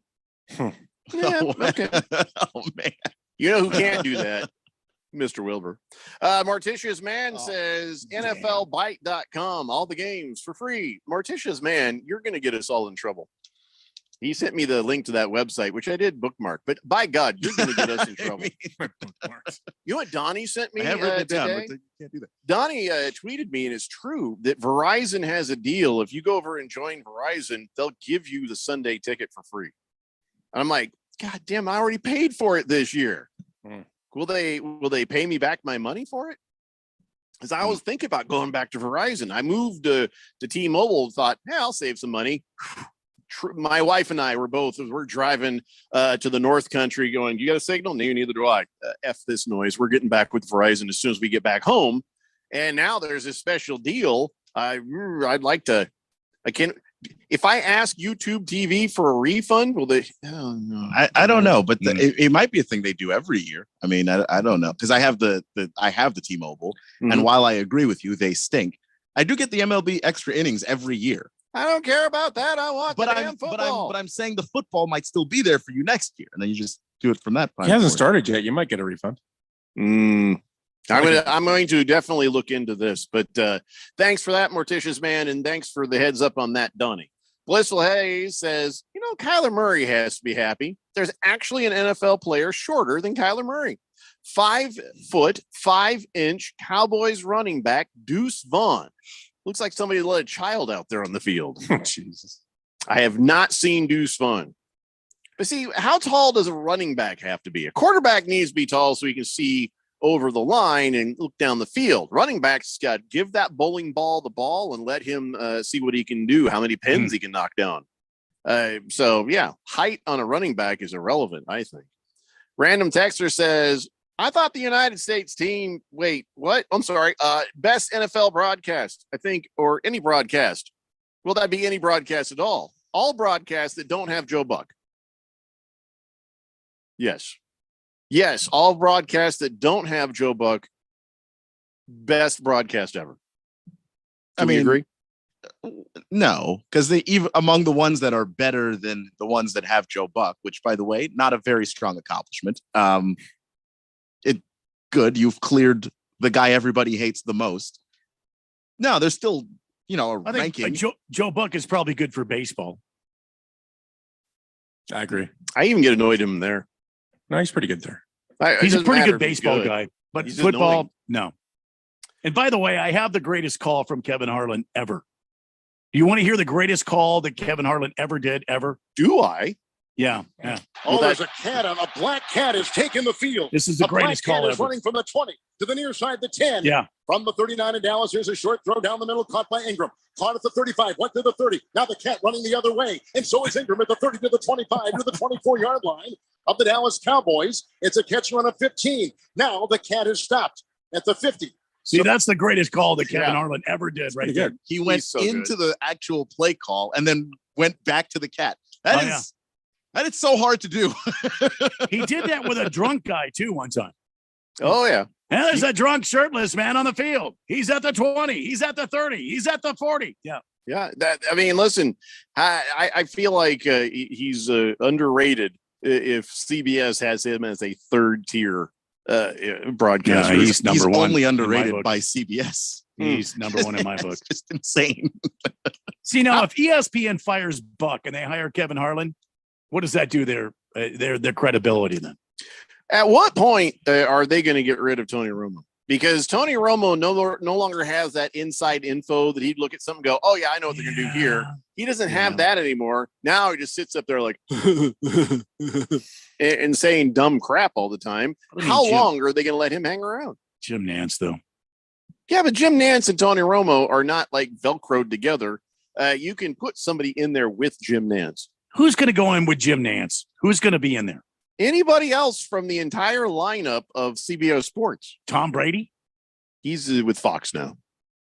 Whenever he decides to do that. But I mean, who's going to go in with Jim Nantz? I mean, Jim Nantz is like Pat Summerall. Where do you find your John Madden to go with Pat Summerall? Anybody else at CBS? Anybody? Really? Anybody else who's doing Really? this at CBS? At CBS, Could really? step in with Jim Nance. Phil Simms? Not replace Jim Nance. You walk in there and sit down Phil- with him. Boomer Esiason? Hmm. See what I mean? See what I mean? Yeah. Fifth letter says, you know, those females on Mexican news, you know, like Telemundo, that's my favorite broadcast crew. You know, really not where we're going. And now I know what a slobbering emoji looks like. So that's good. But also, I feel like he texts in every so often to remind us that he likes to watch the broadcast of Telemundo, and you don't have to. Oh, it's not just Fifth Letter. I think King of Kittens or somebody else does. Didn't Boogie one time he texted in? Random texter says, anyone to step in with Jim Nance, getting the Fourth Letter Network can just be a bunch of people. How about one of them? Oh, I mean, yeah, what they if- just fired a bunch of people. They bring somebody in from that. No. Steve Young, put him in there. Steve Young with I'm Jim just kidding. Nance? I'm just kidding. Steve Young be like, where's the button? Is this the button? Where's the button? That Jim Nance would lose his patience. You know, he always starts out, hello, friends. He'd be like, son of a bitch, Steve, the button is there. I've shown you that how many times? Oh, we're on. Hello, That could friends. happen. Yeah. Yeah, that could happen.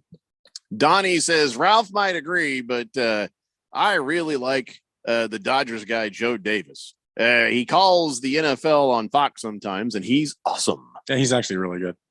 I like him. We're talking football, guys. We're talking does it- he football. does guys. NFL sometimes. He's saying that he does NFL games. Yeah, he does. What's his Joe Davis? Joe Davis? Never heard of him.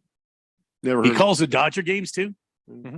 Oh, Waldo. Good call. Good call by Waldo. How about Mike Golick? He's got a pretty good pulse in the game still. Oh, you get Mike Golick with Jim Nance in there? Yeah, oh my yeah, God. yeah. There That's we a winner. go. That's a There it winner. is. I don't That's hate it. a winner. That's What's really Keon, good. get CBS on the damn phone. Keon, you hate him? I said I don't. Oh, I don't hate it. In fact, I like it. no. Okay. Ralph, do you hate this? No. Do you care about this? Not really. What about what's his name on Fox? Petros. Petros. Oh, oh my God! I gotta get a shish kebab in here. I'm gonna die. What's his name? That guy. Petros. Yeah, Petros Papadakis. What's his name? I used to play for USC, but they kicked me off the team because I was really irritating. What the hell game did you hear that on? Petros Papadakis. I know he's on like the college football on Fox. Yeah, he does the Yeah. Pac-12 stuff. I mean, he I know we're watching a Washington game against Cal, but He really does sound like Have that. I talked to you about the USC Trojans when I was on it? Oh my God, that was the best team ever. USC Trojans. Hey, victory. Yeah, go on. What the hell, man. Yeah, Sniper about 1,000 yards. Just Yeah. Wow. you'll never see it coming. Wow. Yeah, I had some lamb left. That's it. Wow. Petros Papadakis. I guess I've never heard that. Yeah, he's pretty. He called ASU U of A game one time. It was the worst thing I've ever heard in my life. Wow. Well, He kept talking about USC, UCLA. oh, it's hard to talk about ASU. And Oh, I'm like, shut your dude, stupid face, Ralph. do you know what game you're calling right now? Yeah, but there was Papadakis. probably Is your nothing blood happened. sugar low? Big George says Petros has a local radio show here in Southern California. He's actually pretty funny. He does some NFL and college games for Fox. All right, just somehow I've never seen it. So now I'm gonna have to go look up some clips. There's a long ball going to Justin Jefferson. That reminds me of the time that Lionheart threw the long ball. Oh my God, that was so great. We got to take a break. When we come back, Sean Payton, he had to kind of back up the truck a little bit on some of the things he's been saying. I wish he hadn't. It's the Daily Blender here on 1580, The Fanatic. Cashback is not available on gas in New Jersey and Wisconsin. This is Matt Crowder live at the gas station on 41st Street, reporting on those skyrocketing gas prices. Excuse me, miss. Are you buying less gas now because of the high prices? Oh, I never pay full price for gas anymore. I just use the free Upside app that pays you cash back for every gallon of gas you buy. Wait a minute. Are you saying you actually get paid cash when you buy gas with the Upside app? Yes, I get real cash back every time I buy gas. Well, does that actually add up to anything? I've made around $200. Wow. Well, there you have it. Stop paying full price for gas. Download the free Upside app and get real cash back every time you buy gas. This is Matt Crowder Radio News Network. Download the free Upside app now to earn real cash back every time you buy gas. Use promo code LANE for an extra 25 cents a gallon bonus on your first tank. You can cash out anytime right to your bank, to PayPal, or any gift card for Amazon and other brands. Just download the free Upside app and use promo code LANE for a 25 cents a gallon bonus on your first tank. That's code LANE.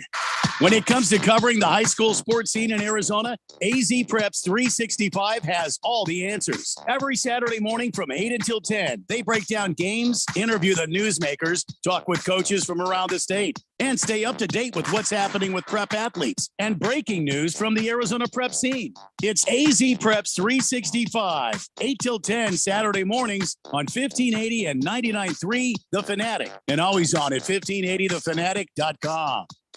Wesley Financial Group is not a law firm. This story is called The Ugly Truth About Timeshare. If you think you've done your family a favor by buying a timeshare, you need my help. Hello, I'm Chuck McDowell, CEO and founder of Wesley Financial Group. 10 years ago, I started helping folks cancel their timeshare. And in the process, started what's now called the timeshare cancellation industry. Timeshare is the only thing that you can buy that you can't tell me how much it's going to cost or when it's going to end. When you buy a timeshare, you give them a blank check to fill out any amount they want for annual maintenance and assessment fees. The crazy thing is, this never ends. Even when you die, your family's now going to be stuck with this burden. Stop the insanity today. Call my office now. If we take you as a client, I guarantee we'll cancel your timeshare or you'll pay nothing. Call for your free information kit. 800-462-3333. That's 800-462-3333. 800-462-3333.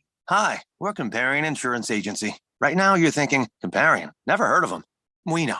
We also know that you have no idea that Comparion Insurance agents are local and provide expert advice. So to help it stick, we're going to say local agent 4 times in the next 15 seconds. Ready? Go. Our local agents know you and your community. Our local agents offer insurance from top carriers. Our local agents have minty fresh breath. Find us at comparioninsurance.com. Comparion Insurance Agency. Local agents, expert advice. And there's number 4. If you hit, pass it, dunk it, shoot it, check it, throw it, putt it, or block it, then we're going to talk about it. I like that. I just thought I'd clear that up. 1580 and 99.3, The Fanatic, and always on at 1580thefanatic.com.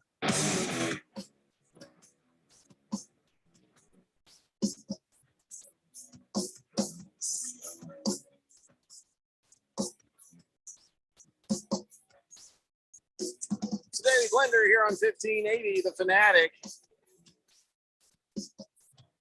Erectinator says, Jeffrey, so Ralph didn't see the unwanted poster of him. What the hell's he talking about? No idea. Okay.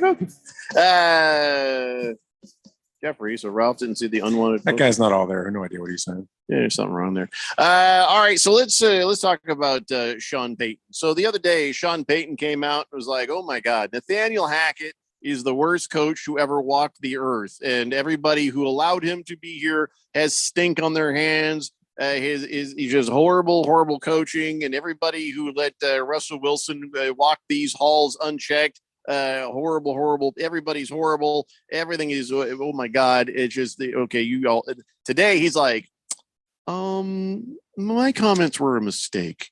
No, Peyton, no. You know what? You should have just let that be. Because I know you guys play them in week 5. Broncos, Jets, week 5. And we're all looking forward to that now.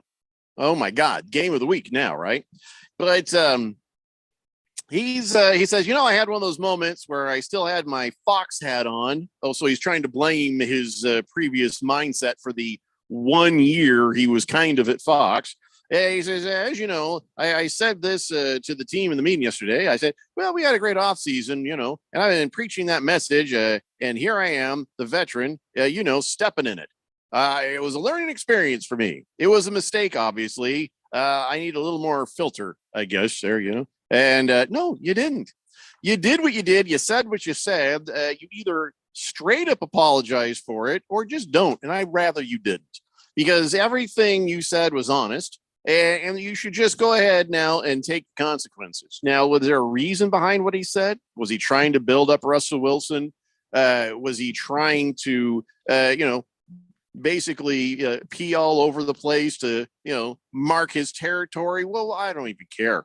What I just don't like the fact that he's dialing it back, saying, well, I needed a little more restraint, and I regret that. No.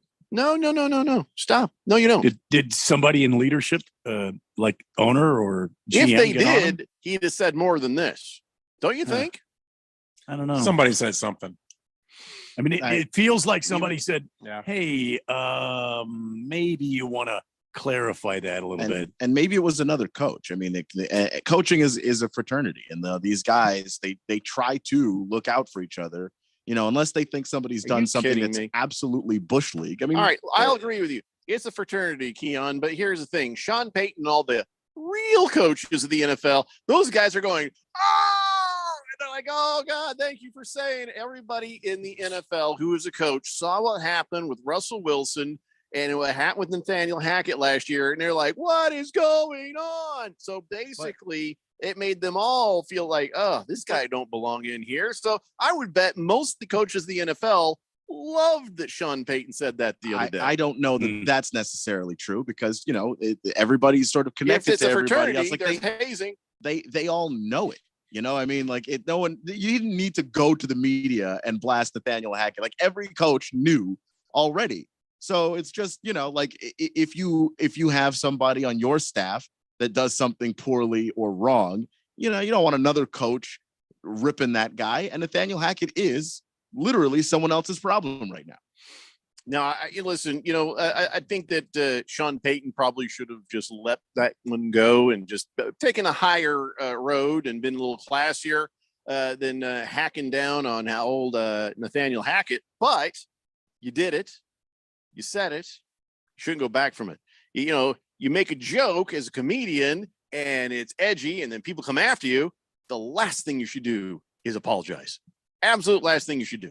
And it's the last thing Sean Payton should have done, not because he's a comedian, but because everything he said was true. Everything he said was honest, and he had a purpose for what he said.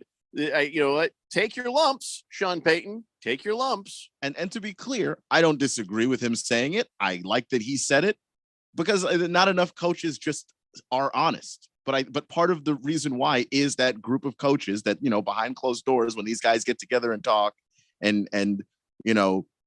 catch up on things, or I have a guy that I'd like to see get hired by your staff. Well, no, because you're actually somebody that goes out there and puts all of our business out to the media. I'm saying it's very possible one of those guys got to Sean Payton. I don't have a problem with what Sean Payton It wasn't said. Saleh. I think Saleh doesn't even care. He came out there and says, hey, you know what they say, if they ain't hating, you ain't popping. He didn't say Nathaniel Hackett is a fine coach. He's an incredible addition to this. He didn't say any of that. He just like, I'm not saying specifically Robert Saleh. I just mean coaches in general. If some older coach picked up the phone and said, hey, you were on my staff once. The hell are you doing? Like that's going to change his mind, I wish it hadn't. You know what? You have set your course. Own it. Hang with that. And then let us all enjoy the awkwardness of the game 5 when the Broncos play the Jets. Well, I mean that I'm kind of like with Ralph on this. I think somebody said something. You know what they said? Maybe They a said, Sean, mentor. maybe Saleh's going to deck you at the end of the game. They come out for the No, handshake. I don't Boom. think that. That's a Saleh kind of thing to do, though, isn't it? He's not going to because he's a professional. No. But have you seen that guy's arms? Because he would absolutely put Sean Payton to sleep. You're not 100% sure he wouldn't punch Sean Payton out right there in the midfield. I think somebody that Sean Payton reveres, maybe a mentor person, said, what you said wasn't untrue, but maybe it was a little rough. Because he said he regretted it about 40 minutes after the interview, which is a very specific amount of time. Like that's not like management has a problem because they usually wait for some kind of backlash.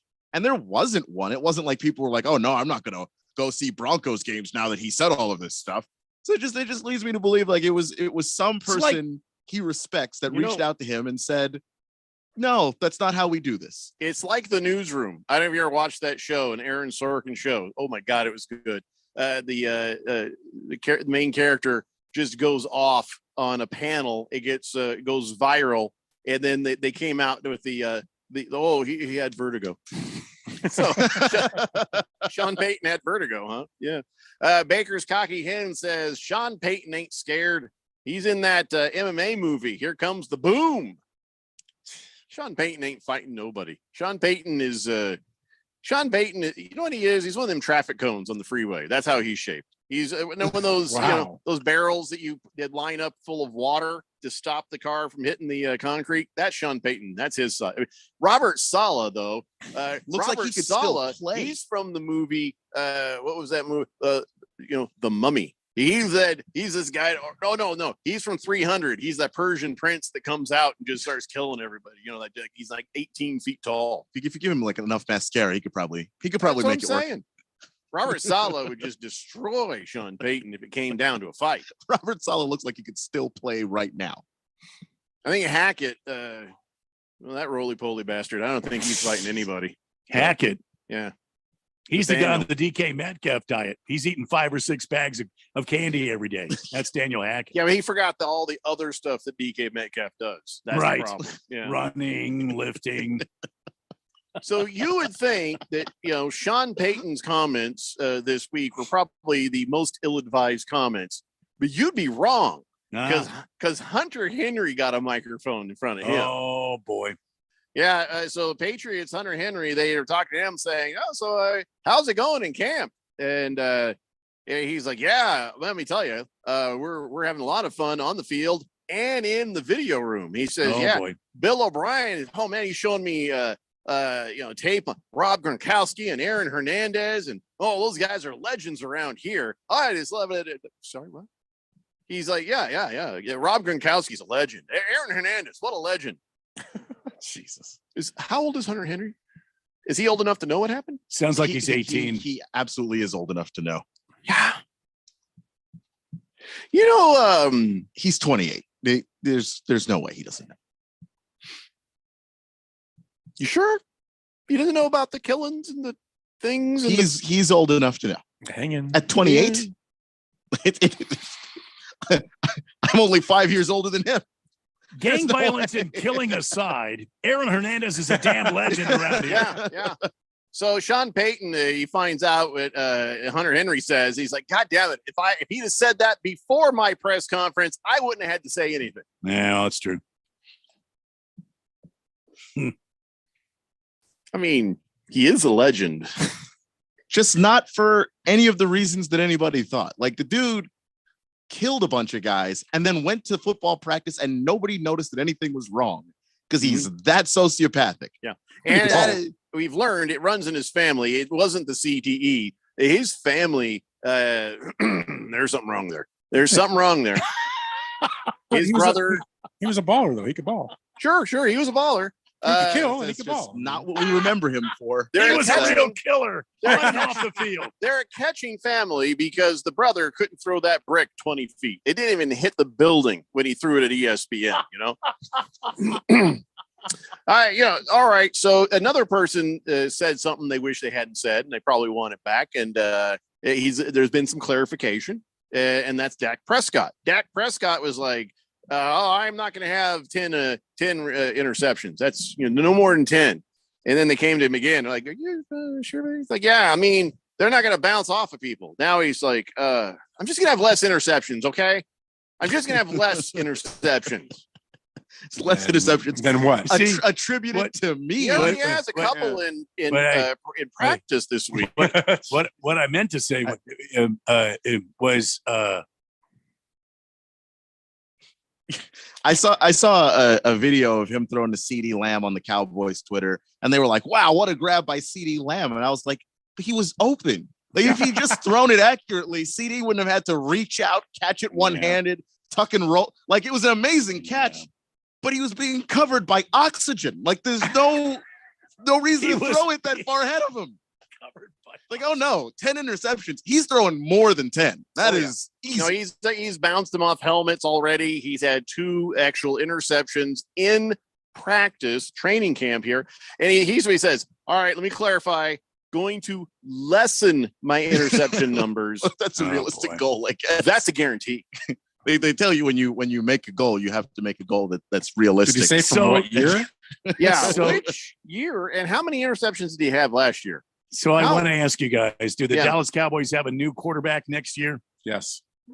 Kyler Murray. You have to imagine. Yeah. I really think Kyler Murray will be a Cowboy. I'm not even mad about that. I mean, Keon? He had 15 interceptions last year. Yeah, but do the Cowboys have a new quarterback next year? No, I mean, I don't. These think, other two guys were like, yes. I don't think that no, they're- I was not.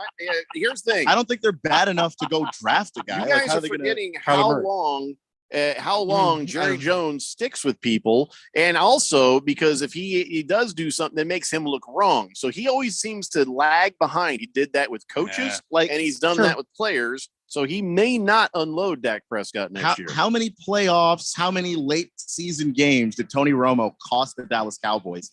And Jerry Jones didn't go out and replace him. And Dak's a good dude, which I do actually think goes a long way. He dropped Zeke Elliott like a hot bag of rocks. But for Zeke Elliott hasn't been good for like 2 years. He waited. And this will be the second year that Dak Prescott's. I think if 20 Kyler Murray's out there, he's going to want him. It's a good story for him to bring him out. No, I think it's a good story for them. Texas, right? Yeah, I really do think it is. I mean, I think I can see that happen. Donnie says Sean Payton is an absolute cheating douchebag who stole a ring from the Vikings. Well, that's in his positives. So I feel like that's an a plus, answer. Donnie. Yeah, it's a plus. Thundar, the San Barbarian, says, think of Hunter Henry as a cautionary tale for high school players. This is why you don't lead with your helmets. Hey, it's the Daily Blender here on 1580, The Fanatic. Want my secret for how to prep for summer getaways and get-togethers and get everything for less? Get to Kohl's.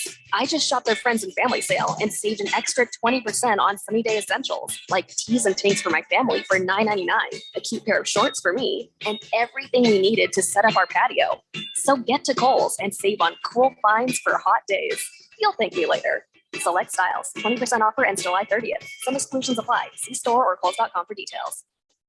Texting enrolls you into reoccurring automated text messages. Consent not required to purchase. Message and data rates may apply. Hey, Dan, how you doing? Haven't seen you around the gym. Yeah, I've really fallen off. Since I turned 40, I just don't get the results I used to get. Could be lower testosterone. I went through it a while back. I got Nugenix Total T, and it's made a huge difference for me. I've seen that on TV. Is it for real? Oh, yeah. The patented key ingredient is something called Testofen, which helps boost free and total testosterone levels to help you trim up and stay lean. And it's made a difference for you? Man, I feel like I'm in my 20s again. At work, in the gym, and in the bedroom. Are they still giving out complimentary bottles for people to try it for themselves? Yeah, you just need to send them a text. Text STREAK to 321-321 right now for your complimentary bottle of Nugenix Total T. Plus, text now and we'll include a bottle of Nugenix Thermo, our most powerful fat incinerator ever, to help you get back into shape fast. Absolutely free. Text STREAK to 321-321. That's STREAK to 321-321. Products and statements have not been evaluated by the FDA. These products are not intended to diagnose, treat, cure, or prevent any disease or illness. Hello, everyone. Desert Equity Lending is back again with the mortgage product that we have all been waiting for. We are excited to offer once again the no document loan that we all remember from years ago. That's right. It's a true no document loan. Remember when stated income loans were available? They were the most popular mortgages available for self-employed, as well as for those borrowers that couldn't quite show enough income to qualify using regular underwriting guidelines. This new no doc loan is changing the way people get approved for a mortgage. Listen to this. No income, no problem. No tax returns, no problem. It doesn't take perfect credit to qualify either. If you have a good down payment and decent credit, you need to call now. These mortgages are being approved for primary residence as well as a second home. We are doing it the old-fashioned way. We use common sense underwriting to approve what other banks walk away from. Call 602-509-3000 to talk with a real person that can get you answers in hours, not days. That's 602-509-3000. Make the call. You will be glad you did. Desert Equity Lending. Desert Equity Lending, MB 0906989, NMLS 1733369. Conditions and restrictions apply. Will Shakespeare here. Back in my day, I invented over 1,700 slang words like swagger, bedazzled, and my personal favorite, besmirch. But even I have trouble understanding slang words like yeet or bougie or this is fire. Actually, it is extremely smooth Shakespeare vodka. Okay, boomer. See what I mean? But there is one word that describes the pure quadruple distilled spirit crafted from an 8th century Polish recipe the first time you try it. So lit. I couldn't have said it better myself. Shakespeare vodka. So lit. KQFN Tempe. Also transmitting on K25CD Phoenix at 99.3 FM and K24EU Fountain Hills at 95.9 FM. It's time for the third hour. All right, people, settle down because it's time. Time for what? Showtime. When does it start? Right now. 3, 2, 1. Let's get on with the show. Let's do it.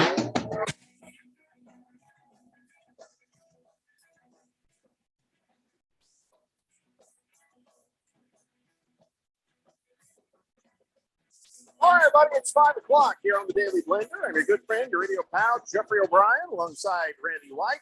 Got Keon Rose in the control room. Ralph from Harmon Solar is with us, and you guys are on the Fanatic text line, 888-368-1580, as we broadcast live in the Harmon Solar Studios in Scottsdale. And yes, it has been officially announced, at least the date and the time of our Daily Blender Fantasy Football Drafts. It's going to happen on Friday, August 25th at 7 p.m. Now, we are looking to do a live remote broadcast and then have an hour to sort of hang around and then do the draft. But so we just can't say where it is yet till the pen is on the paper. And I'm just waiting on people to tell me when the pen is on the paper, but I'm told it's pretty much a done deal. So we will announce where and what that's all about as we get closer to it, but probably next week.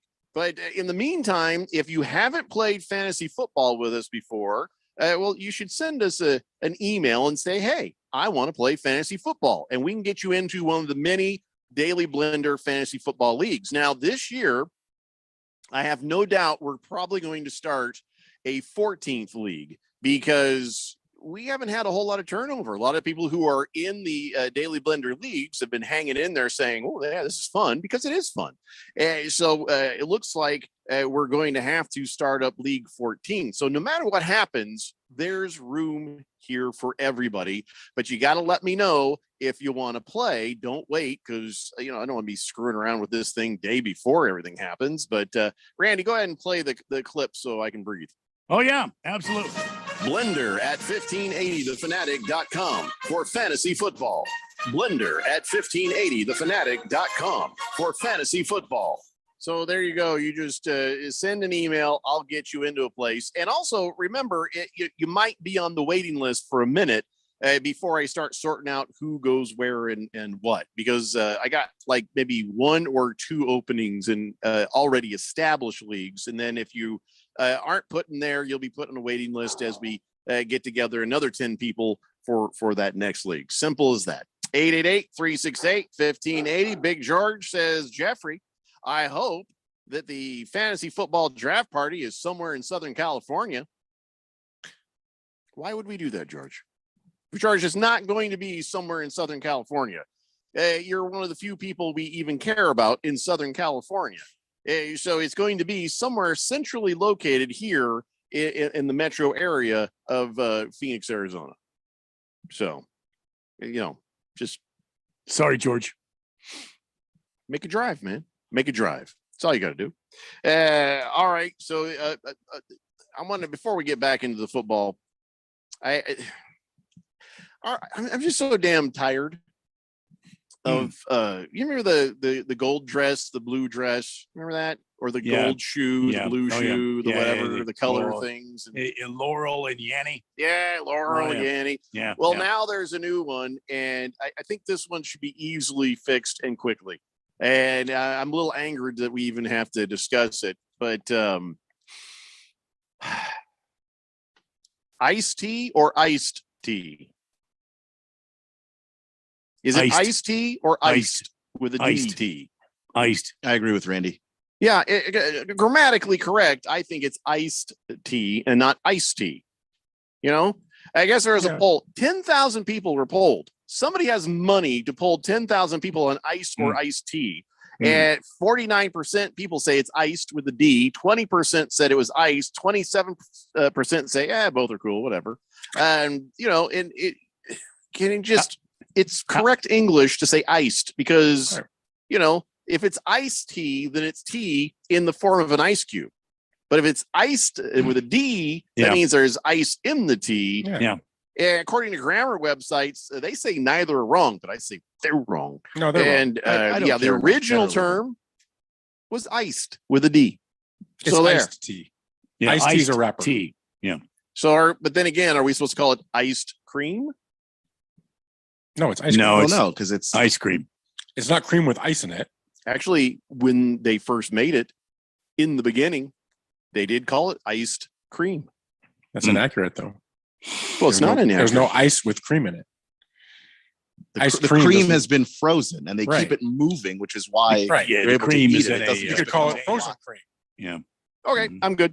I agree. Anyway, so Do you have some brain freeze there? What was going on? well, I had to It's think iced. about it. I wanted to close my Oh, eyes and give it my due God, diligence okay. of All right. I'm sorry. brainwaves. Yeah. It's Friday. You're lucky I've got 3.5 brain Well, cells firing yeah. at all right now. That's true. Yeah, that's true. So we've solved the problem. Everybody on the internet's shut the hell up.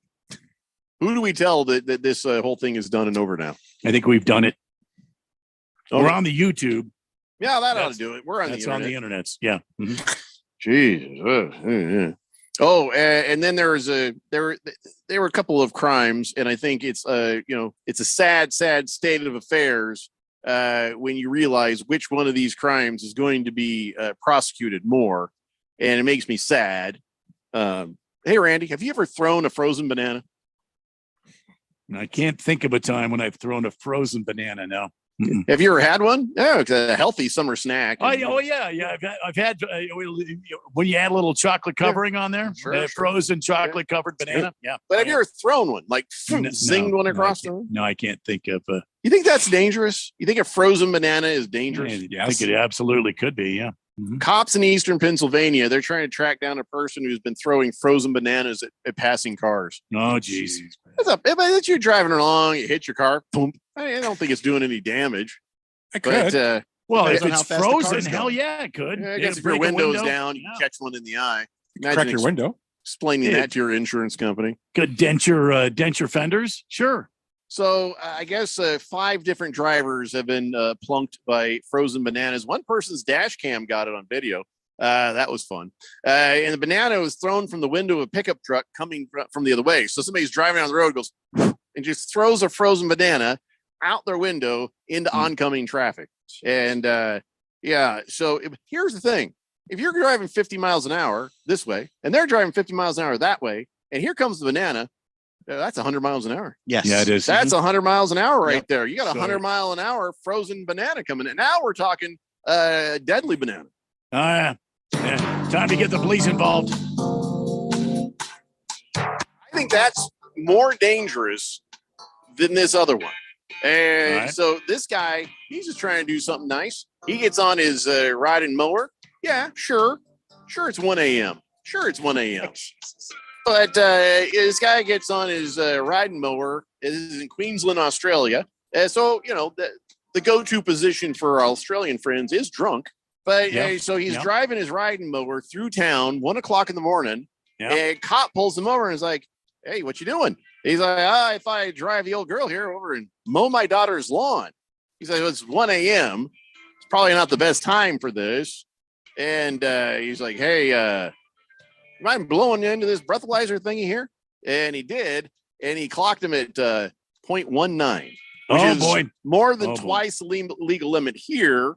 Oh, And I boy. guess in Australia, it's 4 times the legal limit. There, it's 0.05. So he's due in court in September facing a drunk driving charge.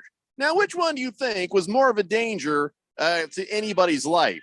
This guy just kind of trucking along on his little riding mower on his daughter's house to mow her lawn Yeah. at 1 a.m. or frozen banana throwing guy? Banana. It's the banana guy. Yeah. You're by damn far. right. You're damn right. Listen, I'm all against drunk driving of cars. But this guy's on who's on a riding mower that isn't drunk? And he's just going like 4 miles an hour Yeah. through town. It's Yeah. not at 1 a.m. Yeah. Who's he hurting? Noise pollution. You get the lawnmower fired up at 1 o'clock, and it's going all through town. Okay, Come on. if he has if he's a leaf blower, well, then I think he should be thrown to the ground and tased. Okay, and yeah, he should spend yeah. some time in the hoos cow. But Yeah, just driving on your lawnmower, just mind your own business. yeah. Yeah, it's not the same as driving a car. And he was going to cut his daughter's grass. Yeah. So who's going to cut her grass now? right, You just Not him. arrested him on drunken driving He's of a he's lawnmower. Shut spending up. time in the Great Bar Hotel. Yeah. Has anybody ever heard of like, oh my God, 17 people were killed? What happened? Yeah, it's drinking, driving on a lawnmower thing. Yeah. Well, It just doesn't happen. I mean, depending on what city in the United States, a lawnmower could be a deadly weapon. How do you figure? I mean, depending. Which city? Well, I mean, a Friday or Saturday night in any of the, the southern states of these United States. You get these guys all laid out on the street there, and a guy comes along there with a snapper. Do you think that He's people got are just both blades lying going and around that, on streets, Randy? Well, yeah, hell yeah. People are just laying around there. They've had a good night, and they just laid down there, and here comes a guy on a snapper with a 15-inch cutting deck. I mean, it's a damn massacre. It's a massacre, I tell you. I don't think I've ever seen a bunch of guys just lying around on the streets. I don't know what you're talking about. No, it happens. What is the max speed of a riding mower? Like About- 5-6 miles an hour? I'm not talking modified. You can modify anything to haul ass. Well, it depends. I mean, the size of the mower, the motor, and all that stuff. Probably like 10, 12. I was going to say 8 miles an hour, probably. Yeah, Bruno Baller thinks it's 3 miles an hour. I kind of No. feel like it's going to be No. in the 5 to 10 Yeah. range. Yeah, probably 8 miles an hour, especially if you got the cutting deck going. You hit that PTO button there, you engage the blades. Heavy Metal Maniac, there's already a flaw with what your statement is, but What are you I'll talking read about? your statement. He says, a farmer that has had too much beer and alcohol should not be driving a tractor. You know how dangerous that is. They could run that thing over and crush a car, kill a cow or something. That's not a tractor. He was on a riding lawnmower. Riding lawnmower. Some guys call their riding lawnmowers tractors. It's not a tractor, man. It's a little teeny guy. Baker's Cocky Hen says Lawnmower Man was a horror film. Lots of killing from what I remember. And there you go. I ain't seen a killer banana yet in a movie. Because you've never seen a banana coming at you at what is basically 100 miles an hour. Look, man, you'll never see that banana flying, especially if it's dark. Well, You'll never it'll see it. literally be the last thing that happens to you. You won't even Can see you it. imagine ending up in heaven and you're like, the last thing you saw was a frozen banana? Like, just coming your way. How am I going to explain this? I don't How do know, explain Lord. this I to thought anybody. I don't know, Lord. I thought it was a daiquiri. Well, your brain's a daiquiri now. Hefty Lefty says, anyone want to join the 9x9x9 challenge at the Diamondbacks game tomorrow? I have no idea what that is. What's the 9x9x9 challenge? What's that mean, Hefty Lefty? Pink Eye says, is it okay to drink and drive a golf cart? Well, those go faster than a riding lawnmower. Oh, yeah. Yeah. And that happens every weekend on any municipal court course out there. Everyone's drunk driving those. Yeah. Are you kidding me? Yeah, as long as they stay on them little sidewalks or on the grass, you're fine. No, those guys are everywhere. If this is to be believed, the 9x9x9 challenge is 9 hot dogs, 9 beers, in 9 innings. I could do that. I'd be drunk and sick. I'll need a riding lawnmower though to get home. 9 beers, 9 hot dogs, 9 innings. I could do that in I could 3 do that. innings. Well, no, Randy, it's not a speed thing. It's just every inning you have a beer and a dog. I would have it done. That's like in 2 hours. 2 hours, Ralph. Yeah. Come on. It's like 25 minutes. Yeah, I'm not that confident that I can do it. 25 minutes. 25 minutes.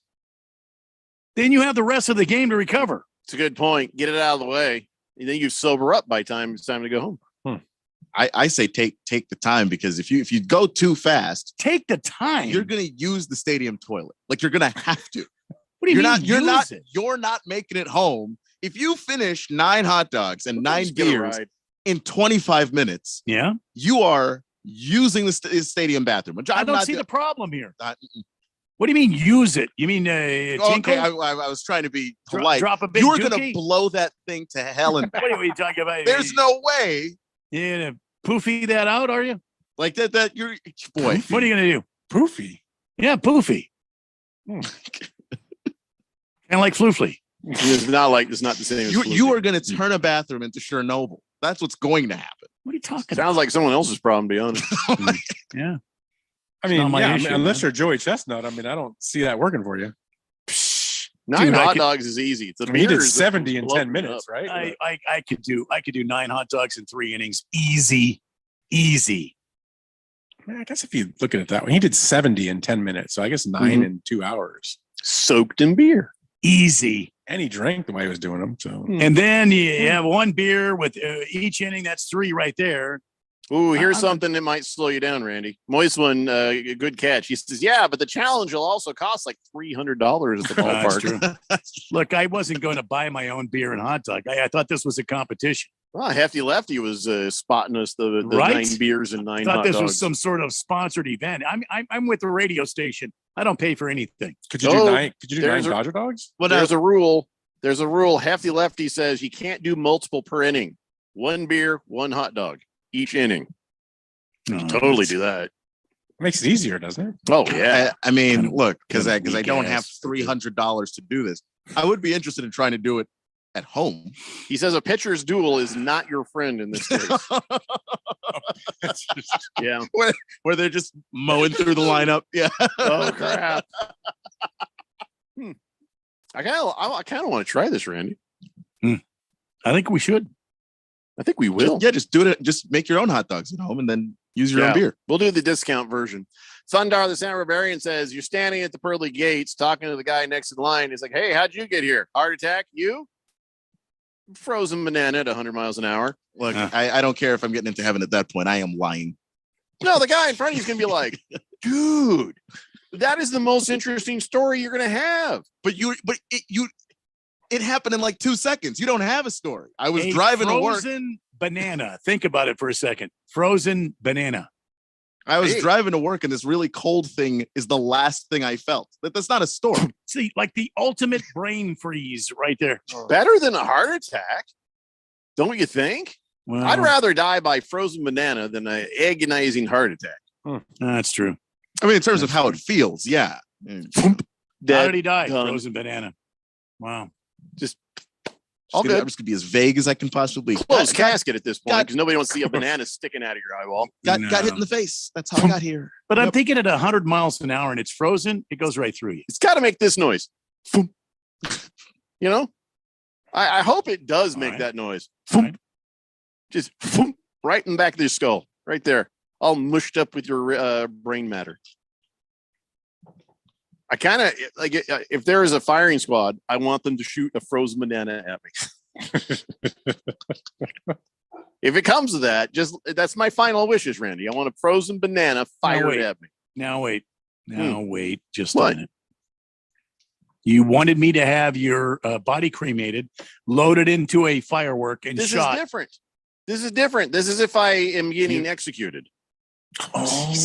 If I'm being executed, All right. I choose Uh-huh. frozen banana at 100 miles an hour. So a frozen banana gun. So we have to come up with a frozen banana gun. Foomp.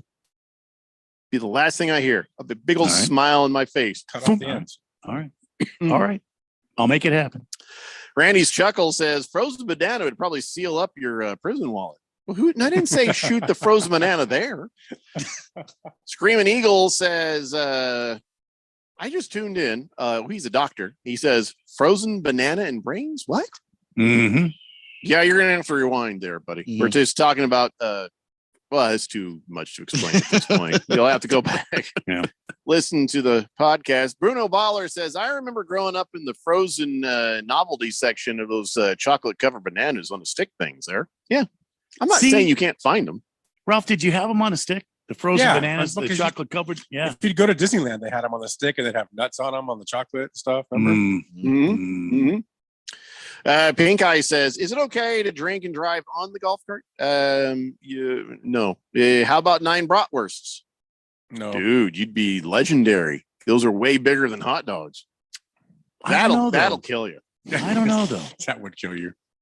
I don't know. That If you get seems 'em- unrealistic. There's the one vendor. The brats are so perfectly made. I kind of feel like I could. I Is it kind a of small beer or is it a large beer? No, it's a regular size beer. Hefty Lefty says the biggest challenge is having to go to the concessions every other inning for beer because you can only buy 2 of them at a time. Donnie says, do they still have the value menu at Chase Field? Yes. Beers and dogs were like $2.50. Yeah, but it's this business here. You did a little tiny beers. Yeah, if we're doing this, we're going No, full size. Yeah, we got to go full size, and we got to get a sponsor. Somebody needs to sponsor this, and then we've got to get like Uber on board so we can drive home. Wheelchairs, yeah. That sort of thing. Yeah. Moist One says, hey, sure, Keon, come over tonight. Let's try it. I got plenty of hot dogs. I do it. have Don't a do it. car and I can go to the store. Don't go to Moist One's house. I Don't no, I do will it. not be doing that. But he's going I to cook am- for you. He's not talking about those hot dogs. Hot Those dogs? will No, not be those are cooked. those are fine. I could like there's a He wants Costco to marinate right them around the somewhere. corner. I'll make my own hot dogs. Thanks. He might wants even to get a warm back his rub out of buns. Yeah. Warm his buns. It Yeah. was a warm Keon. No, buns. nope, got a He girlfriend. wants- Actually, I will. I don't need help with I that love that part that's the thing that stops it. Yeah, The it's girlfriend. Bring her. No, I the mean- girlfriend. I mean, I'm just saying. As far as I've got everything I need. Is my point. Like I can get the hot dogs myself. Hey, man, a wiener's a wiener. I can get the beer Hey, myself, and I can get a back rub myself. It's okay. Don't need Tiger moist one Paws. for any of those things. Tiger Paws says, so for Joe Burrows, is it just going to be a minor calf strain or is it something more serious? Haven't heard updates. They're this is saying minor. it's a minor calf strain, but remember yesterday, the one thing I pointed out was he already had one of them compression Sleeves, yeah. stock sleeve things on his legs. So something's up with that calf. And I saw the video of the play where he started doing his little hop along thing. Something a little more Yeah. serious as it worked there. So they probably should just, hey, send him home till the first game of the season. He's going to be fine. They're Best being thing they can do very for him. vague about how long it's going to take. Yeah, it should take exactly that long. We got to take a break. We'll be back. More of the Daily Blender after this here on 1580 The Fanatic. This is Brent Musburger's action update on 1580 and 99.3 The Fanatic. If you speed, there are lots of sounds that you might hear, like the sound of your vehicle crashing, because eventually speeding catches up with you. Paid for by NHTSA. The NASCAR Cup Series will be racing at Richmond on Sunday. It is the Cookout 400 laps around the 3/4 mile oval. It's the second of 2 races on the calendar at Richmond. Kyle Larson won there back in April. Kevin Harvick won the summer race last year, and Martin Truex Jr. is the betting favorite at plus 400. Larson, who had won at Richmond earlier this season, is a plus 600. Denny Hamlin also at plus 600. Christopher Bell at 700. And William Byron, who leads all Cup drivers with 4 wins, he is plus 800. I'm Tony Desiri with your VSiN Action Update on 1580 and 99.3 The Fanatic.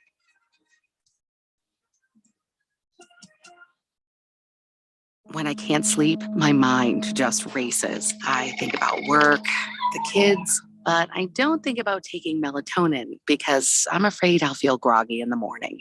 ZzzQuil Pure Z's Gummies has an optimal dose of melatonin for no next day grogginess, so you can fall asleep naturally and wake up feeling refreshed. ZzzQuil Pure Z's Gummies for better sleep like never before. And try Pure Z Sleep plus next day energy with melatonin plus extended release B vitamins. Want my secret for how to prep for summer getaways and get-togethers and get everything for less? Get to Kohl's. I just shopped their friends and family sale and saved an extra 20% on sunny day essentials like tees and tanks for my family for $9.99, a cute pair of shorts for me, and everything we needed to set up our patio. So get to Kohl's and save on cool finds for hot days. You'll thank me later. Select styles, 20% offer ends July 30th. Some exclusions apply. See store or Kohl's.com for details. Seems like everything is going electric these days. Electric cars, electric trucks. But what you save on gas, you pay for with that electric bill. With all these things being plugged into your house, wouldn't it be nice to save up to 85% on your monthly electric bill? Well, you can do that with 0 down and no payments for 12 months. Call Harmon Solar. Harmon Solar is a family-owned, woman-owned local company that uses top-of-the-line equipment. Call Harmon Solar, 800-281-3189. That's 800-281-3189. Or go to harmonsolar.com. It's the middle of summer when your AC stops working and your safe haven becomes unforgiving terrain. Why must get to water. Honey, call someone to fix our AC unit. I did, and they're already here. How long was they out? Summers in Arizona are brutal. That's why thousands of Arizonans depend on Desert Diamond Air. From 24/7 emergency service to diagnostic checkups to full replacement, Desert Diamond specializes in both residential and commercial HVAC systems with competitive pricing and experience to service and repair all major AC brands. And with federal tax credits up to $2,000, it's a great time to replace your AC system. Go to desertdiamondair.com or call 602-362-4599. That's 602-362-4599. Or search Desert Diamond Air on your mobile phone today. Are you ready for the NFL season? Are you ready to win $1,580 in cold hard cash? Sign up today for the Harman Solar 1580 The Fanatic NFL Fan Pick'em Contest. Get over to 1580thefanatic.com and sign up today. Someone needs to win this $1,580 first prize. Why not you? Finish in second place. Cha-ching! You win $500. The Harman Solar 1580 The Fanatic NFL Fan Pick'em Contest. Sign up today at 1580thefanatic.com.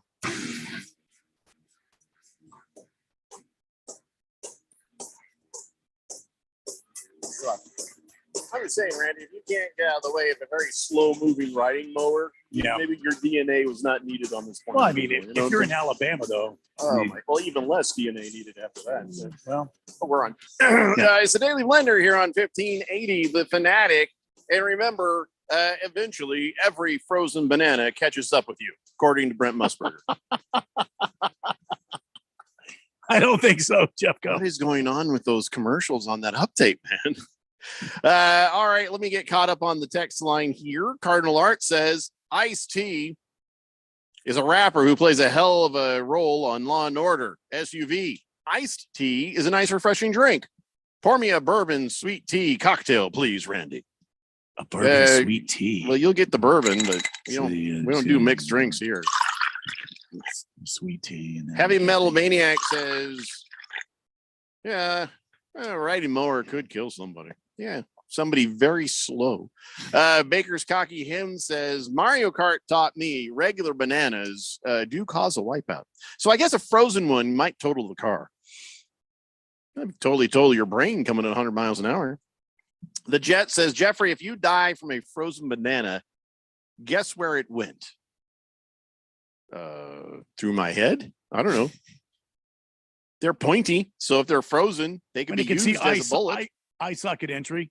Yeah, that's what I'm thinking. Yeah, right through the eye. Yeah. Hefty Lefty says frozen bananas are a specialty on Balboa Island in Newport. Well, I'm not going to Newport, Hefty.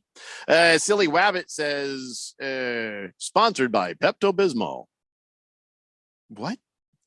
Big George. Oh, the 9x9 by 9. That's what I thought. I was thinking bananas. He's thinking hot dogs and beer. Big George says, Moist One, can I come over and enjoy some hot dogs with you? I think Big George said that. I think the answer is yes. Bliss LaHaye says, I don't blame Marlboro for faking that calf injury. Practice it for suckers, and it's hot as hell out there. Oh, so you think Joe Cool, or also known as Joe Burrow, faked the calf injury just so you could go home and play Madden? Do you think that's what's going on there?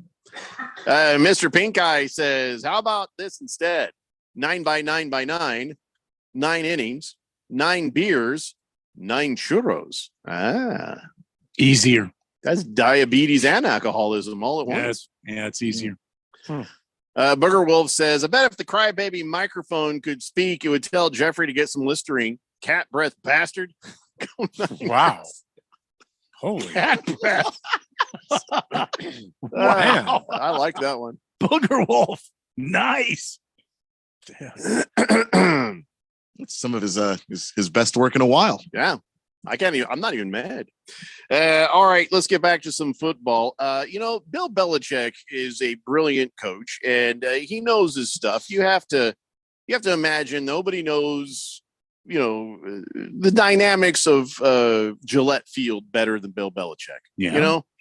He analyzes everything. He looks at it, and he's already analyzed the giant new video board at Gillette Stadium.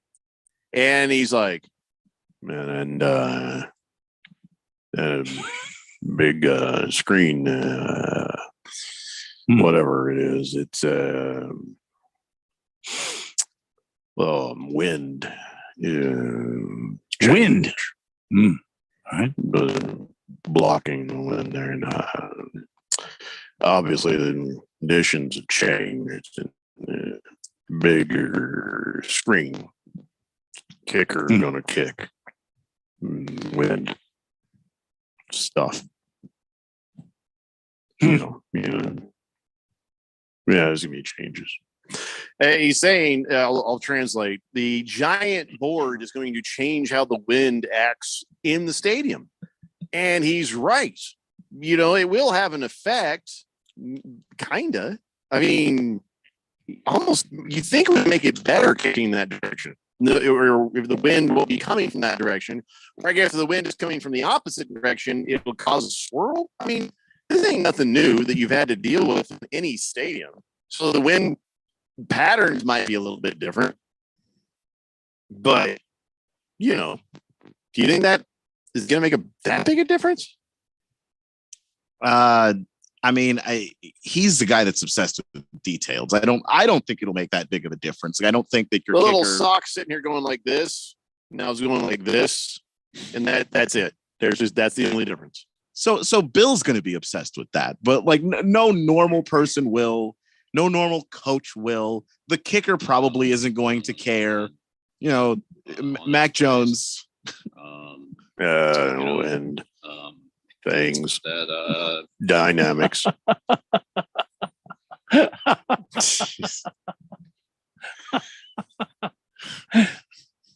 I don't think it's going to be a big deal, but Bill Belichick, if the kicker goes out there and makes a solid kick, he's going to be like, yeah, we're going to give him a new contract. Super max contract. We usually only pay quarterbacks. You shut your mouth. It's going to be the highest paid kicker ever because Belichick is just impressed. Absolutely. Thundar Santa Barbarian says, no one knows the dynamics of Gillette Field or the optimal location to place video cameras to record opposing teams' practices better than Belichick. Oh yeah, that's true. It's true. Yeah, there's no doubt. And on those plays, yeah. So Jim Irsay is he had to roll some things back. Today is the day of rolling back comments.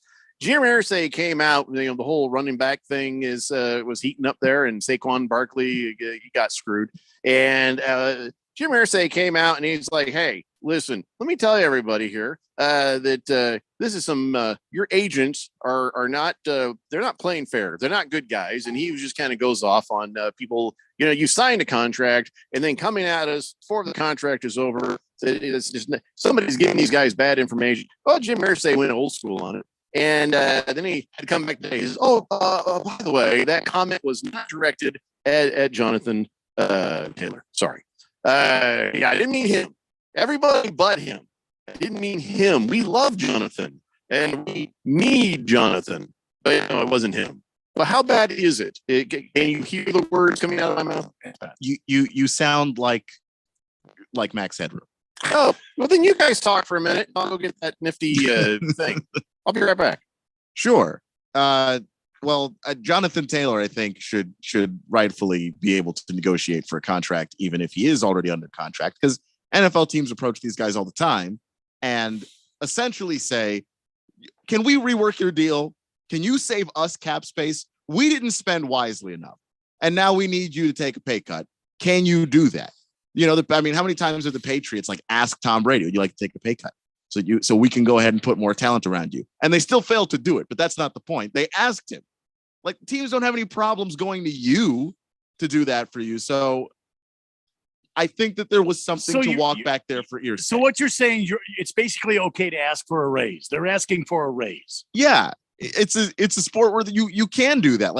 It's all guaranteed in other sports. You can ask, but they can also say no. That's true. Yeah, but I don't think it's fair to say that, because he asked for a raise, well, boy, he signed that contract, and so he should stick with it. I mean, sure. In basketball, you got every cent of that thing guaranteed, and there is no negotiating it. There is no back and forth. The team can't ask you to give money back. Well, then fine.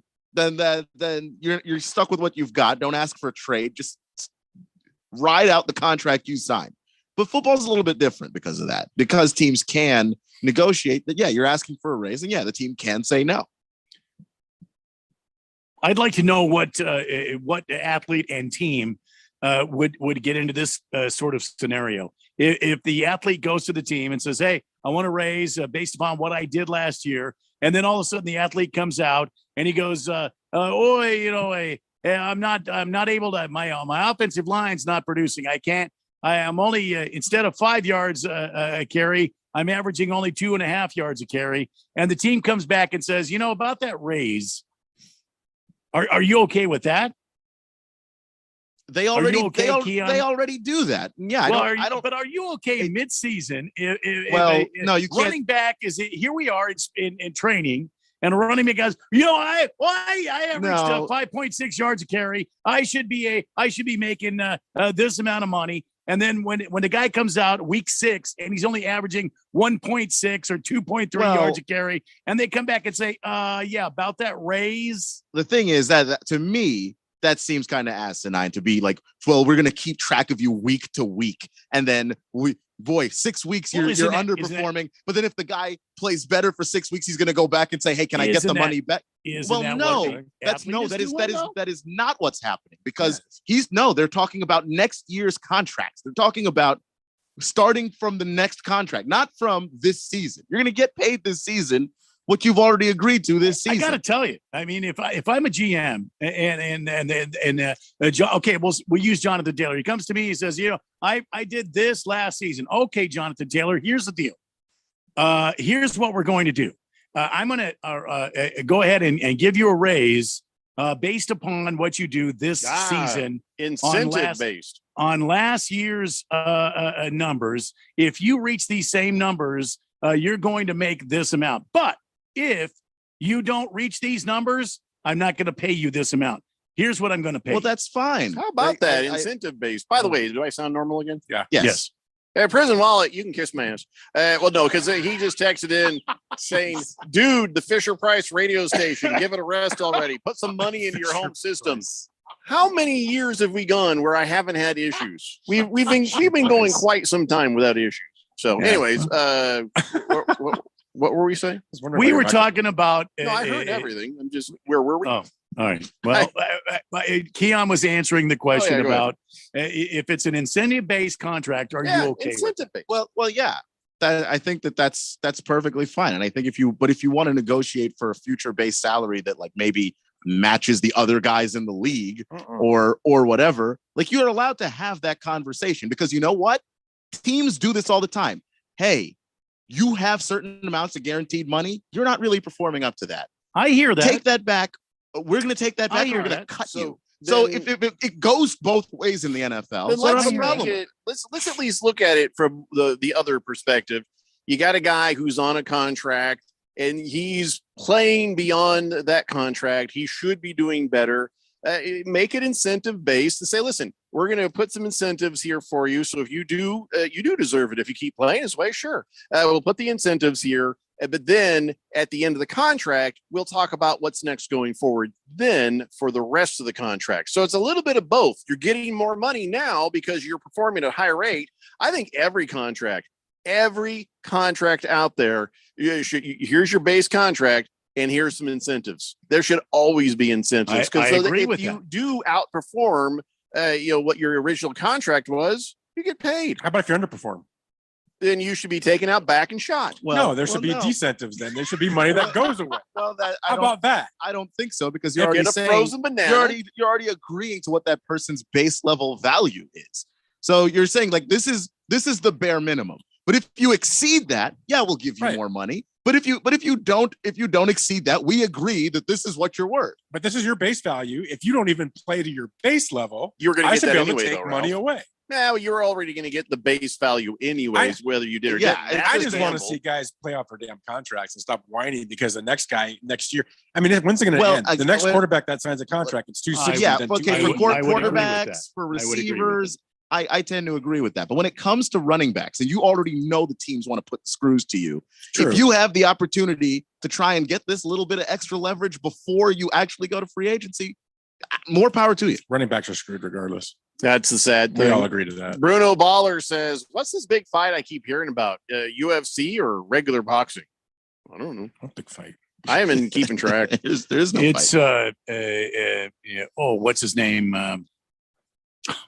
See, Can I think of it now? It doesn't matter then, does it? Gagey and the other guy. God, why can't I think about it?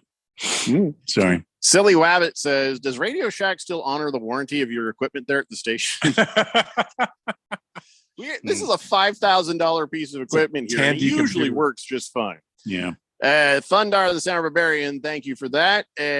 Cardinal Art says, so Randy, if Rodgers offered his money, from a recent contract with Green Bay to help the Jets, but if he goes out and let's say outplays his deal and wins it all, then ask for that money back or a new deal. Okay, that doesn't make sense because that's like $100 million that he's getting paid next year, no matter what. Cardinal Art, that's kicking the can down the road. This is not the same sort of thing in the conversation.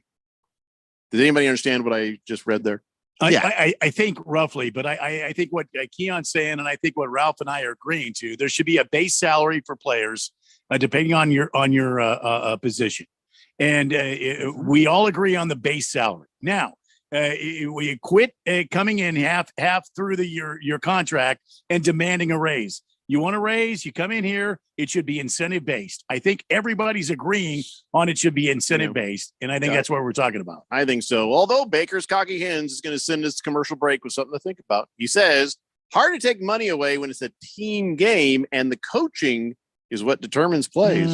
Sometimes the coaching does have an effect on the actual production of any given player. Poirier and Gaethje, that's the fight coming up. Well, then that's UFC then, right?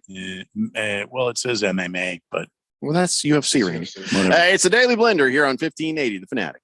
And paid for by Linear Marketing Group. Are you drowning in debt? Are you struggling to make minimum payments? Did you know that on average, a household with at least one credit card struggles with over $17,000 in credit card debt? If this sounds like you, know that it's not your fault. Credit card debt happens to good people. Credit card companies lure you in with low introductory rates and low minimum payments. Before you know it, you're in over your head. We've helped thousands of good people just like you become debt-free with our Debt Reset program that will dramatically reduce your debt down to a fraction of what you owe. Our Debt Reset program is customized to get you debt-free in as little as 24 to 48 months with one low monthly payment. If you owe over $10,000 in credit card debt or even personal loans, call 800-278-0630 now. There are no upfront fees or out-of-pocket expenses. You don't pay a dime until we succeed. Call now to see how the Debt Reset program can work for you.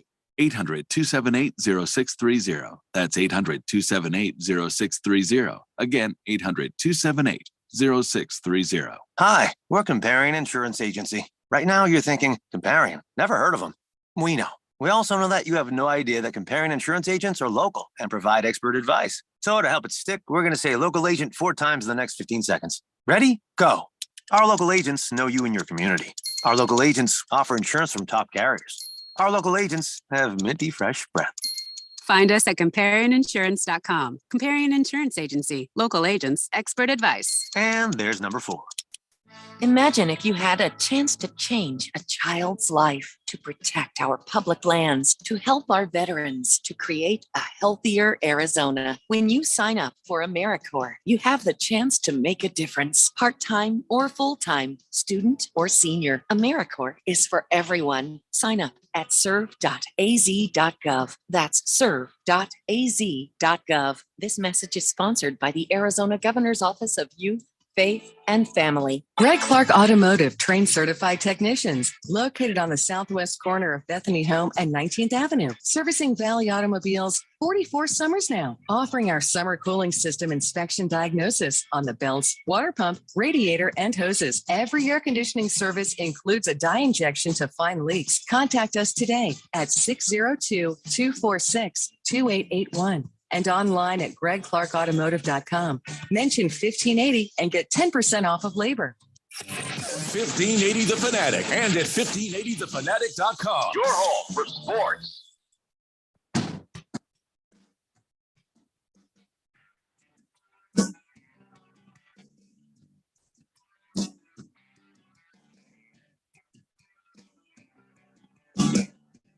Tony Blender here on 1580, The Fanatic. I got a couple of names for you guys to sort of jot down in the notes column of your fantasy football.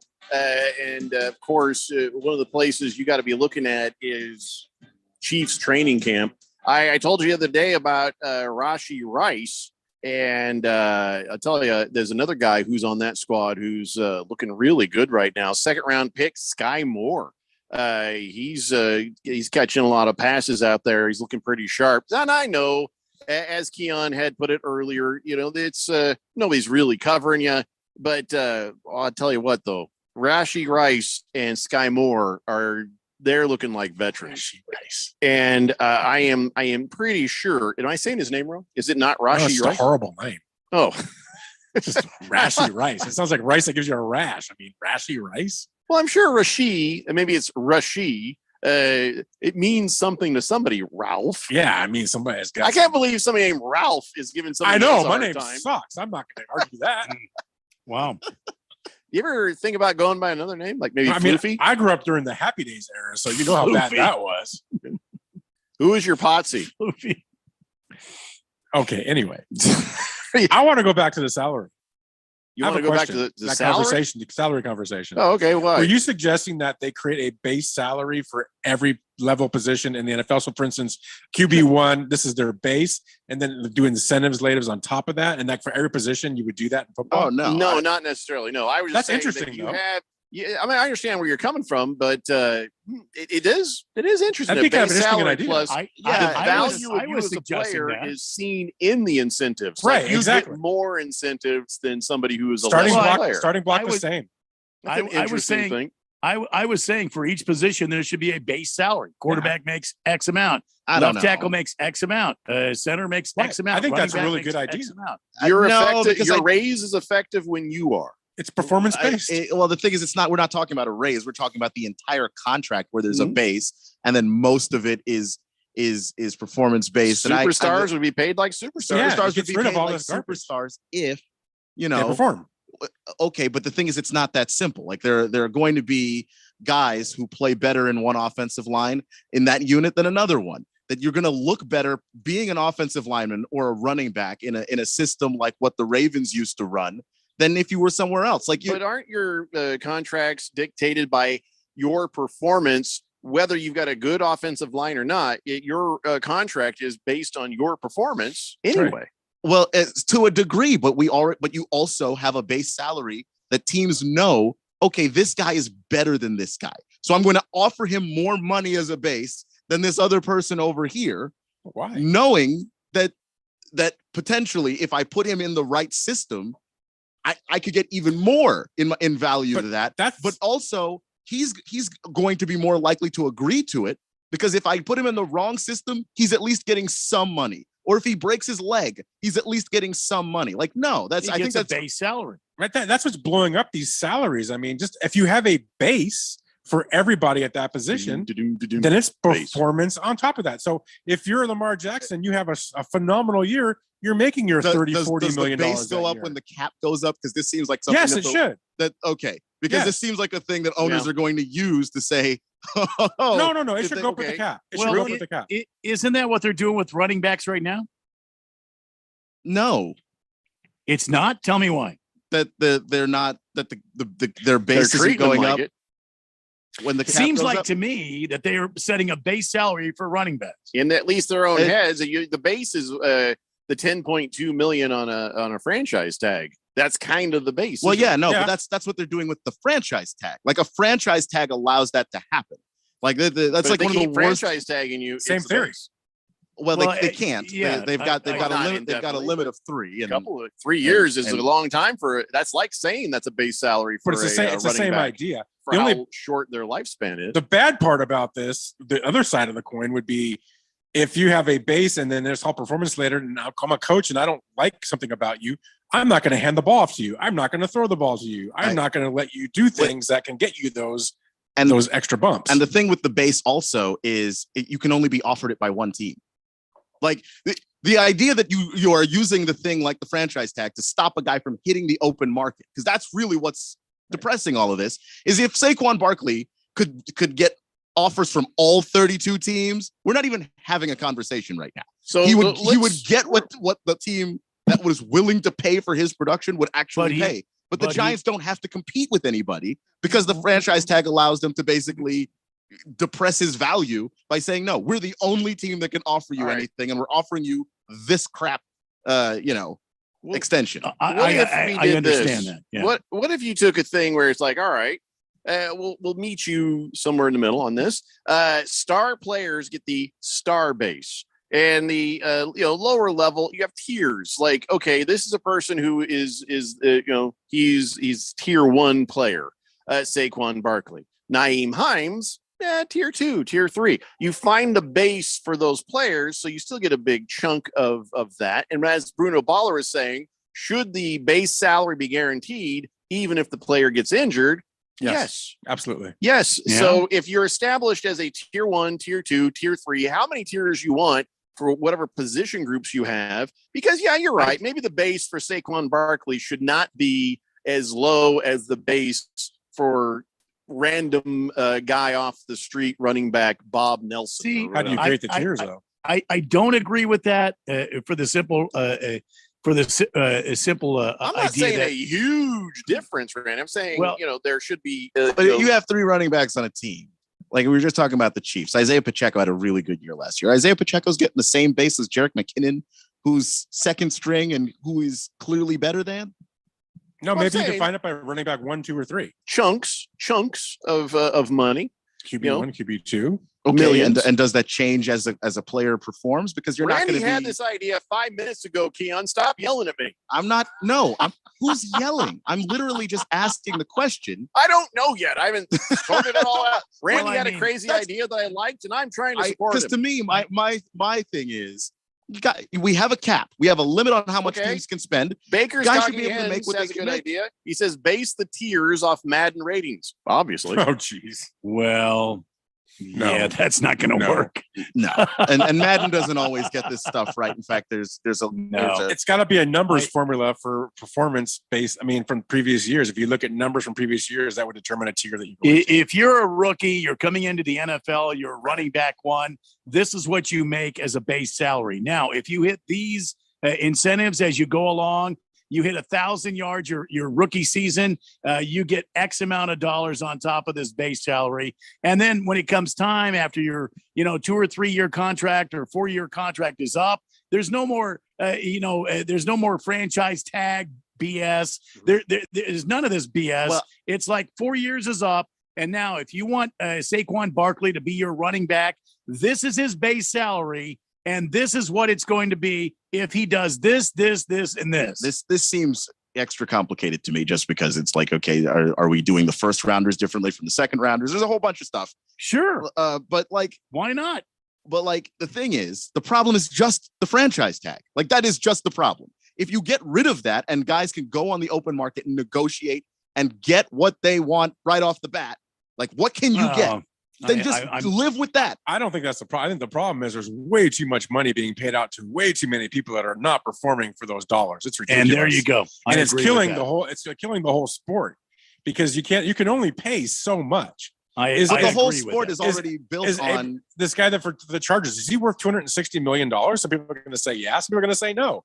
I don't know. I want to see how he does. Yeah, it's a hell of a gamble. Is the left tackle for the New York Giants worth more than Saquon Barkley? Was Russell Wilson worth what they paid him? Absolutely not. Right? What a gamble that blew up in their face. But he still makes his money. For me, part of the thing is I like the gamble. You have to evaluate well. You don't get a bailout just because you suck at talent evaluation. Yeah, but that's not always the case. That's not always the case. But I rooted for a team that was very bad at that for a very long time, and I can tell you that it like you're going to give those teams a bailout. They're poorly run. They sign bad contracts, and then it blows up in their face. Well, guess what? You should have done that better. But to the other point is, like, when you have owners basically being the ones who are going to negotiate what all these incentives are worth and what all of this stuff is, the owners have always had the upper hand. So this is just a way for them, Keon, there's a union to kind of get their hand in there. There's decide exactly what's going on. But there's a players union that can help establish what the incentives are going to be, made up of former players and guys that can fight the battle against these greedy ass owners. Here's a problem though with the incentive. Yeah, let's say you're a pretty good guy. You got your base salary, and your team sucks. You know, that's not really your fault that the team sucks. So there's got to be some sort of team suck addendum. Like if you're a wide receiver and the team signs you to X amount of dollars, and you go there, you go, okay, I'm going to hit all these incentives, and then you think you're going to Cincinnati so you can go play with Joe Burrow, and then Joe Burrow's calf injury, worse than we thought. And now you're getting the ball thrown to you by I don't even know who's backing up Joe Burrow right now in Cincinnati. You're not putting up the numbers. Yeah. Didn't stop a guy like Barry Sanders who played on a crappy Detroit team for years. That's a little different running back. But if you're a wide receiver and your quarterback goes down and some scrub is in there behind him, you never get the ball again. You know who? Oh, you know that what it killed me was Alvin Kamara. Alvin Kamara with Drew Brees. Oh my God, man, I got so many points. But the minute Drew Brees got hurt, Alvin Kamara wasn't getting the ball anymore, and he was no better than a running back by committee running back. So you have to allow. We call football the ultimate team game. Running back goes down. Guess what? Your running game is tied to your passing game. So the passing game is going to start to deteriorate. And if somebody else gets hurt in that system of people, a quarterback goes down. I mean, we're talking about tight ends who aren't going to hit their numbers, receivers, offensive linemen. We don't even know what would the numbers even be for offensive linemen. I don't know. It just negotiate what you can and get rid of the franchise tag. Forgot Big George of sports history. Oh no. And I was really looking forward to it too, because I got to say the name Pud. Oh no. Yeah, it was back in the year 1890. New York Giants pitcher Mickey Welch joined Pud Galvin and Tim Keefe in becoming baseball's third pitcher to get 300 victories. It's the only reason I wanted to read it was so I could say Pud. Well, you said Pud, though. Oh, I guess I did. Got through. There you go. All right. Yeah. That works for me. Listen, everybody, have a fantastic weekend. Randy and Ralph and I are going to get together, and we're going to sort out this whole base salary and tier thing. No, and then we're going to present it to Keon. We're going to present it to Keon and see if we can talk him into it. Commissioner Keon. He's against it. So, all right, see you guys next Monday. It's the Daily Blender, 1580, The Fanatic. Cashback is not available on gas in New Jersey and Wisconsin. Susan, it's so great to finally